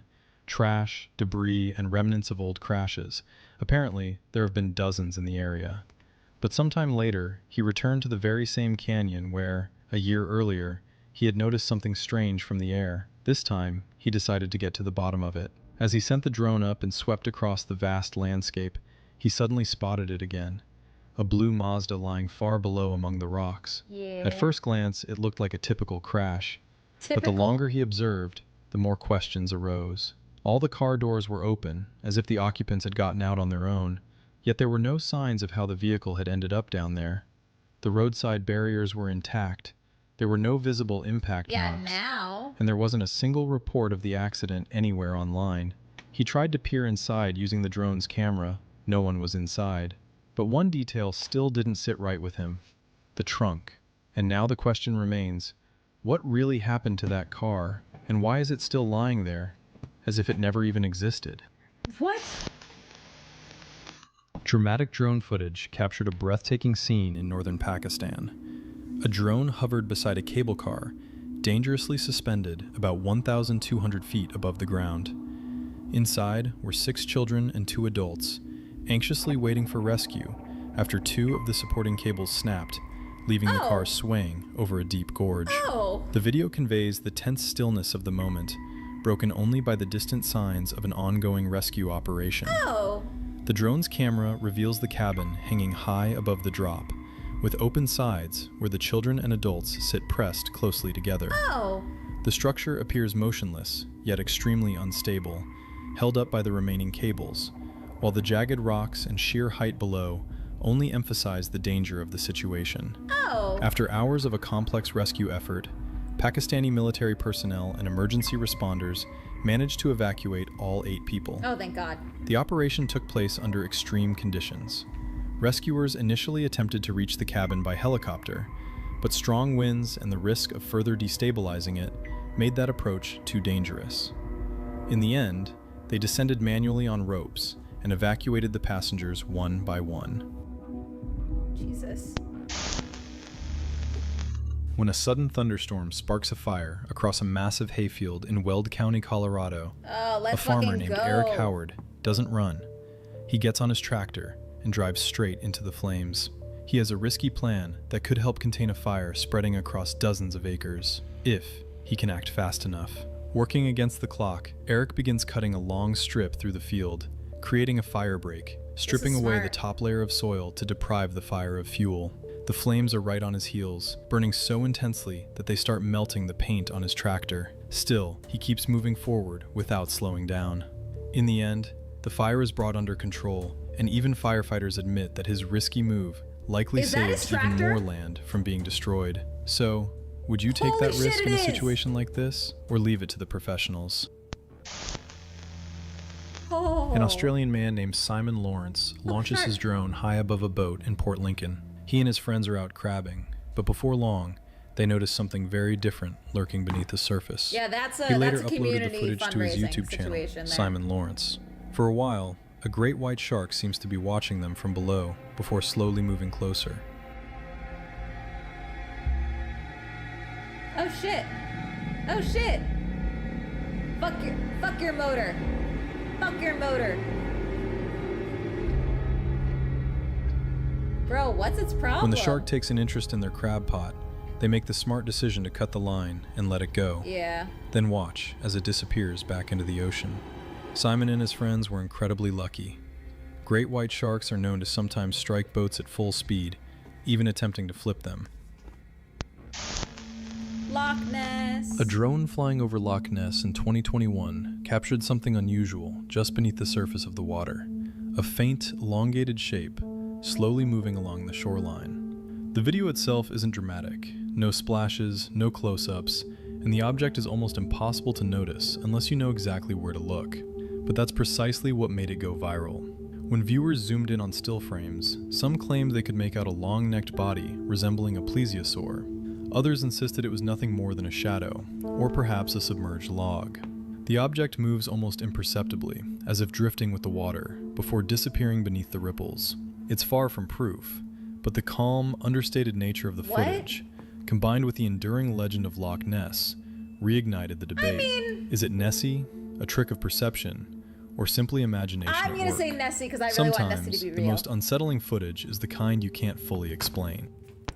My favorite thing about Nessie is like Bigfoot. Everyone accepts that there's not one Bigfoot. Everyone accepts that there's not one Nessie. Or that there's not one Yeti. But Nessie, they're convinced that, like, yeah, no, Nessie is the being. Like, there is one Nessie, essentially. There are some people that believe, like, Loch Ness monsters, and then Nessie is just, like, what they are all called. But, like, there is belief that there is one Loch Ness monster. A young girl vanishes in the middle of the night in the dense forests of Louisiana, and no one can explain how it even happened. 10-year-old Peyton had simply gone to bed in her home, but a few hours later, she was gone. Sleepwalking As is it turned crazy. out, she had sleepwalked out of the house and wandered deep into the woods. I almost did when that her a few family times. realized she was missing. I don't think I ever actually made it outside I have memory of making it outside one time, but my dad always said that like, no, we always got you before you opened the door. But there was multiple times that I almost left the house while sleepwalking growing up. It scared the shit out of my dad because he thought I was letting people in. But I was trying to leave. I had somewhere to go. A massive search operation began. Hundreds of volunteers, along with police and rescue teams, combed through the area, but the thick vegetation and darkness made the search nearly impossible. That's when a drone was brought in. It took only about 20 minutes before the camera picked up a faint heat signature among the trees. It was her.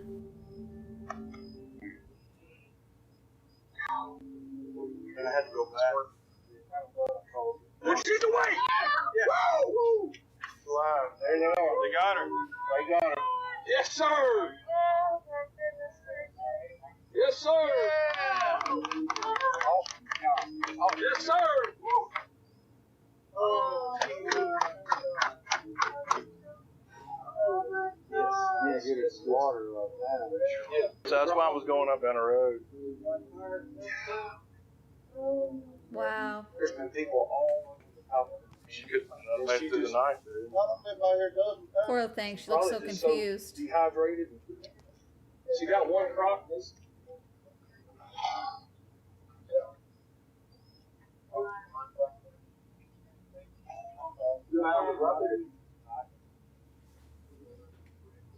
Got her.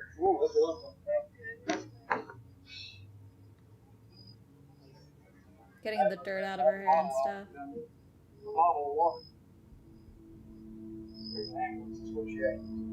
The girl was lying curled up on the ground, still in her pajamas, in complete darkness, about 1.5 miles from home.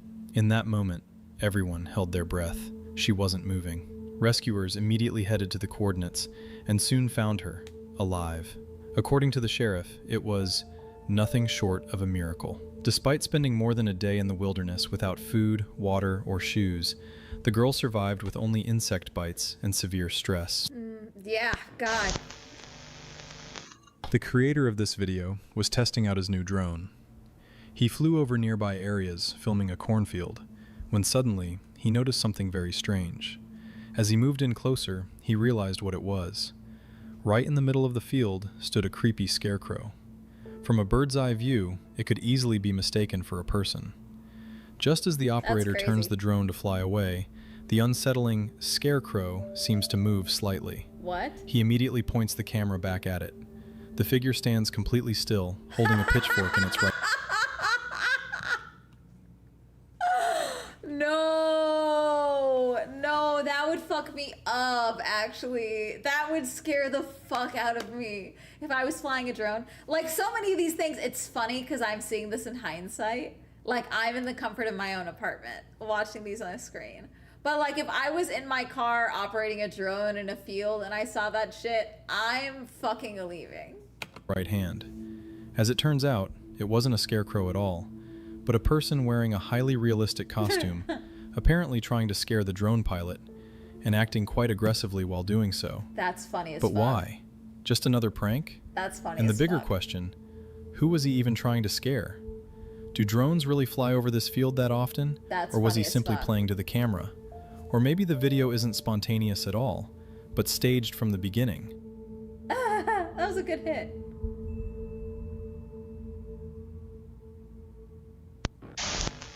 That's funny as fuck. A drone plays a crucial role in a tense rescue operation in the Pampas, where a 3-year-old girl suddenly vanishes without a trace, and time is running out. One of the officers makes a quick decision and launches a drone to scan the vast area from above. From the air, they're able to spot the child on a slope, somewhere that would have been far more difficult to reach on foot. Thanks to that aerial view, the girl is located and safely rescued.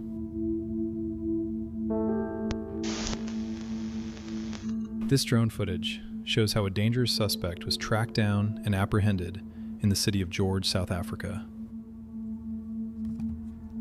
What? Is that a person? That's a car. Thanks to the fact that a drone, operated by Afroforum, was equipped with a thermal camera, the operator was able to monitor the suspect's movements in the dark and relay his exact location in real time. This allowed neighborhood watch groups and the community police force. Also, are you stupid? Why are you hiding just inside? Like, okay, sure, you're fucked. They got drones. That's you know. Okay. But why are you just inside the tree line? Why are you that close to the edge? Go deeper. Are you stupid? Like, if you're gonna evade arrest, be smart about it. To quickly coordinate and move directly toward the target.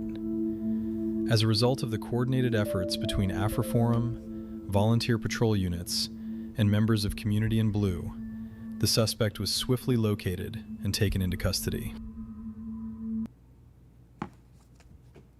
Okay. No more Chezoid. Chezoid is pissing me off. Let's try the Fear Factory from a month ago. And then I'll probably wrap On up March after 14th, this. 2026, the channel Urbex Hill by Chris uploaded a video exploring an abandoned school somewhere in Cleveland. And I'm the gonna building get had been food with my closed since friends. 2020, and what was once a functional school had quickly turned into something completely deteriorated. Completely From the moment he deteriorated. entered, the atmosphere Is this like a weird pitch of Zach Baggins' voice? What is that? already felt off. The floors were covered in random piles of sand, Oh, I do which that. didn't make much sense inside a school. Classrooms were torn apart, furniture was scattered, and the deeper he went, the more it felt like the place had been abandoned in a hurry, not properly shut down.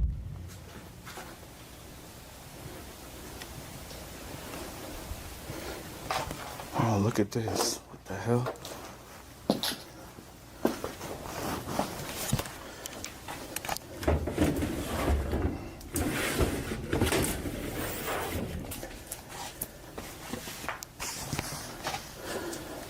That's cool. The science room.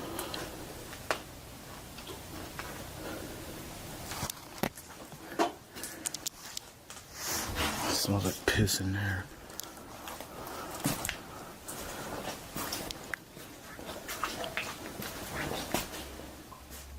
As Chris continued exploring, he moved through hallways. The smell in certain rooms was strong, almost unbearable. I haven't seen this and one, in I some don't think. areas, there were stains on the floor that looked unsettling enough to make him stop and question what he was looking at.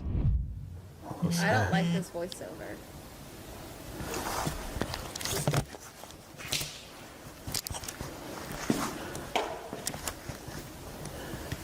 That is gross. That could just be rust. Looks like blood. Looks like It's blood. insane. That's insane. No, you literally, you can see what it is. It's the floor is slanted. You literally can see it. It's rust dripping and then pooling at the bottom because the floor is slanted. That's not blood. It's rust from the water bucket. It's literally rust. You can see it. It's literal rust. Still, he kept going, and that's when things slowly started to shift. Can you guys hear me?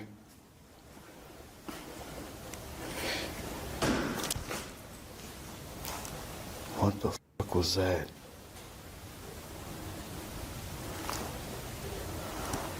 Well, that's water damage. That was loud. P-Deft is not a PPE. He's a man. This looks like blood almost. I mean, it's not blood though.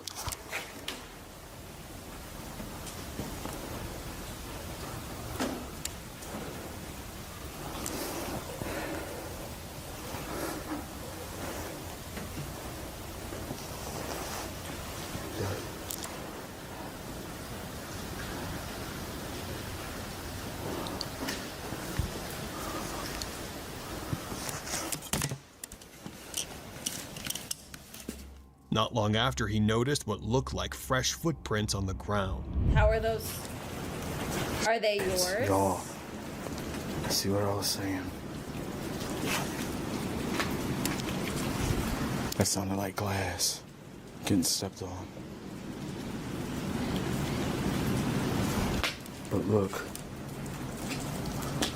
fresh, and I mean fresh ass footprints. What in the That doesn't look like a fresh footprint there, but sure.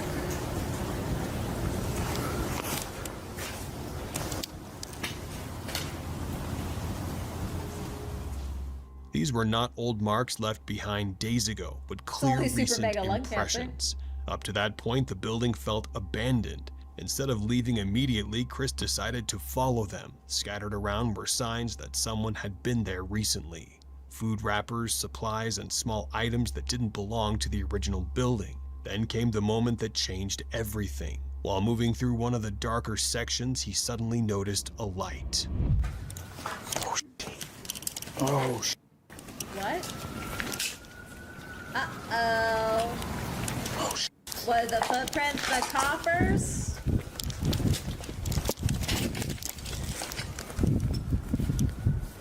It was not a reflection, but a clear moving light source inside the building. He quickly realized what it meant. Someone else was inside. He tried to stay quiet, even looking for a place to hide for a moment, knowing that if the other person had seen his light too, the encounter could go either way. And it did not stop there. Sounds like somebody trying to get in the building. Dude, stop narrating.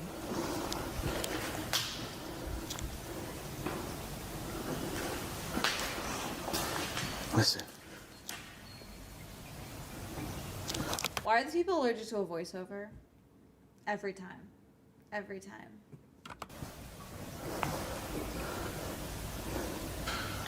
That's not a dog. Shut the fuck up. I'm not sure what that You're also noise is. loud as shit as you walk. Hide and shut up. Turn the light off.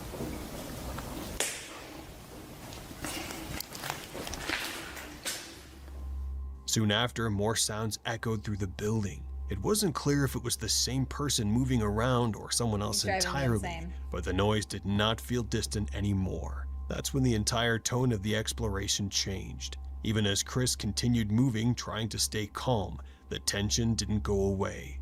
Doors that weren't open before now appeared slightly shifted. Certain sounds couldn't be easily explained anymore, and every step deeper into the building only made one thing clearer. This place wasn't empty. Y'all hear that echoing? That's weird. Thanks for the $2.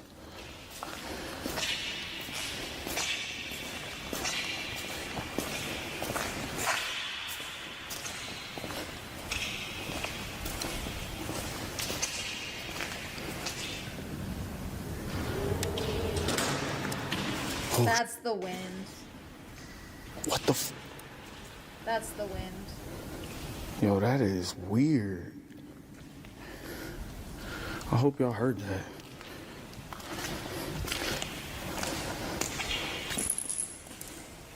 I'm assuming it's the wind, but still.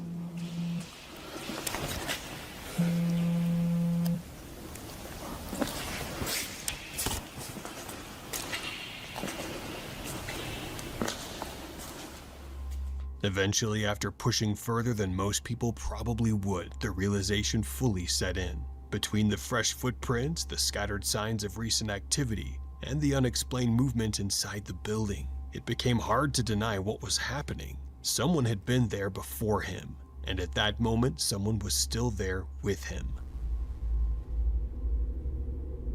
Sorry to cut in for just a sec, but if you're enjoying the video so far, this is your sign to really quieted his steps, lowering his voice and trying to figure out where the sound was coming from. He couldn't see anyone yet, but the presence was unmistakable. Instead of retreating, he pushed forward. James moved carefully through the structure, staying out of sight while trying to pinpoint the voices. Eventually, he caught a glimpse of movement on the upper level, confirming his worst suspicions. What's that? Oh, God. Next time I need to look and then step, not step and then look. No shit. Whoa, is that a hole? I don't know if that's a building or a wall. That's a person on the Oh, wall. maybe, wait. Is that somebody up there? Is that somebody up there? That is definitely a person on the wall. No, yeah, it is somebody up there. Oh my god, stop talking! All right, I don't want them to see me. Damn, that looks spooky right there, guys. With that confirmation, the tension spiked. Suddenly, James's biggest concern wasn't the building anymore. It was the possibility of turning a corner and coming face to face with someone unexpectedly. And then, inevitably, that moment arrived. I hate this channel.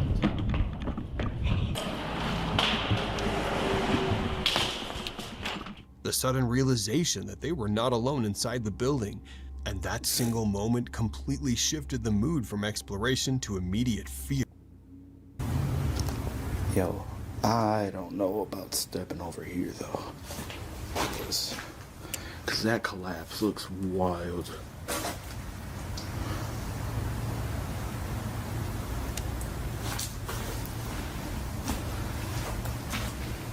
Yeah, look how it's just dipping over there. Yeah, I'm good.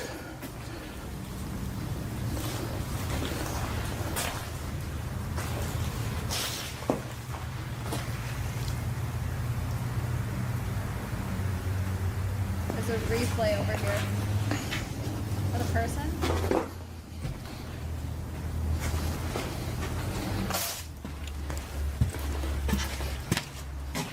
There was a person in here, chat.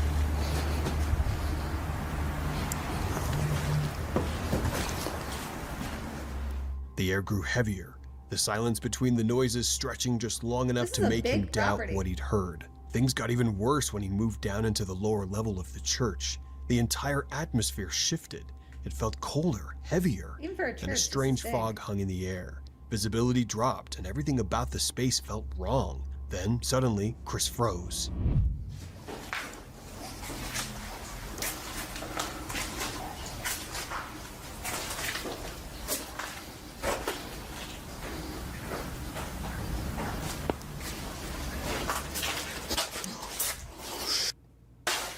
Yo, oh my God. What? There is a body down here. What? Oh my God. Dude, please. Wait, Please tell me that's not a body. where? Oh my God. Shit. Hang on. Froze.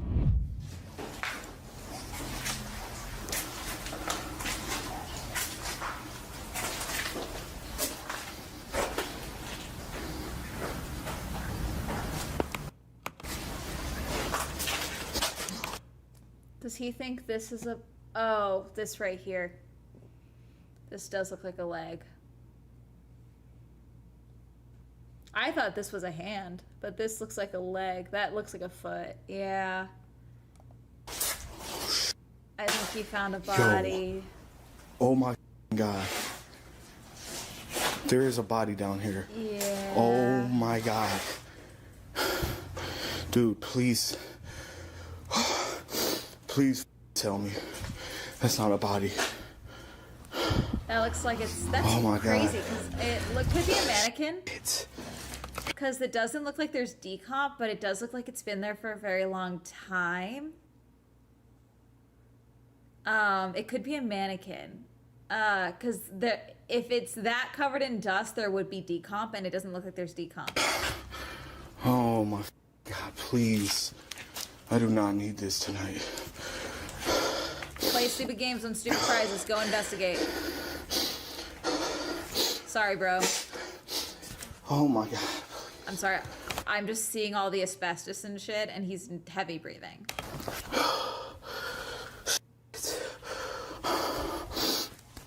To be mummified without proper mummification takes a very specific set of circumstances that I highly doubt this decrepit, abandoned church is achieving. He is not wearing a mask, guys. He's a man. Please don't tell me that. Bro, there is like legs and shoes and some pants. It's gotta I am be a not mannequin. joking. It's gotta be I a am mannequin. not You gotta playing. check, dude. It's gotta be a mannequin. I can't tell if that's real. It's gotta be a mannequin. Oh, no. Oh my God. It's a mannequin. All right. Ooh. I was tripping. Oh my God. I'm sorry, y'all. Y'all don't understand, man.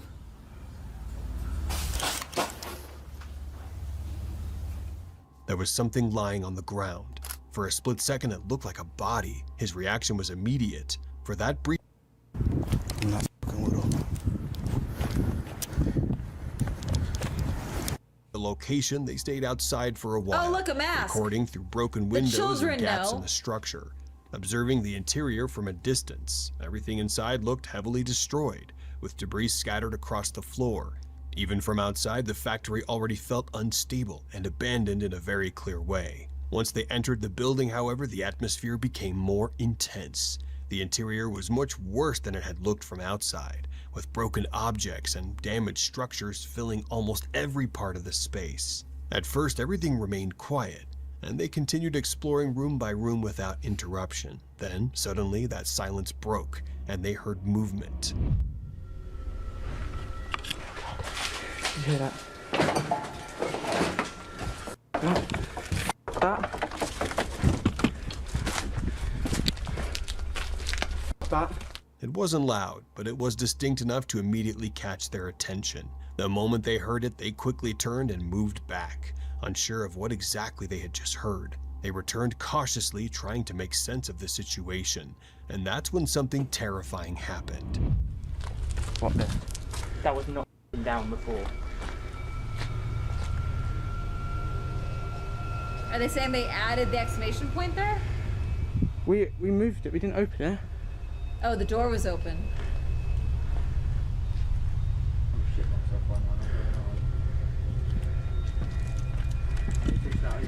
Yeah. Whoa. Oh my god. You just went to someone's home. Clear, silent, covered in old paint and dirt, making it obvious Paint that the and building dirt. had not been maintained or lived in for a long time. As he moved through the rooms, the environment felt increasingly uncomfortable. Walls were cracked and partially broken. Walls of the ceiling looked like they had fallen in before, and the floor was covered in debris that made it difficult to walk. Each room he entered looked worse than the previous one. However, as he continued exploring deeper into the house, he eventually came across something that immediately changed the atmosphere. In one of the rooms, there was a small tent-like setup. Oh yeah, someone's living there, you avocados. Jesus. Oh my god, this floor feels so unsafe. And there's a tent right there. Because someone's living there, you avocado. And there's a tent right there. Because someone's living there. Get out. Get out. Get out. Get going. It stood out sharply against the ruined environment, suggesting that someone had recently used or was still using that space for shelter. The rest of the house only reinforced that feeling. The walls were in poor condition, broken in several places, and the overall structure looked unsafe. After spending some time inside and confirming the extent of the damage and emptiness in most areas, he eventually left the house. This exploration stood out because it showed how easily assumptions can be wrong, and how even in the most destroyed environments, traces of human presence can remain hidden in plain sight. If these moments kept you watching till the end, like and subscribe for more disturbing explorations. No, in spite of you, I watched to the end. Also, why would you be... Okay, anyways. I'm going to...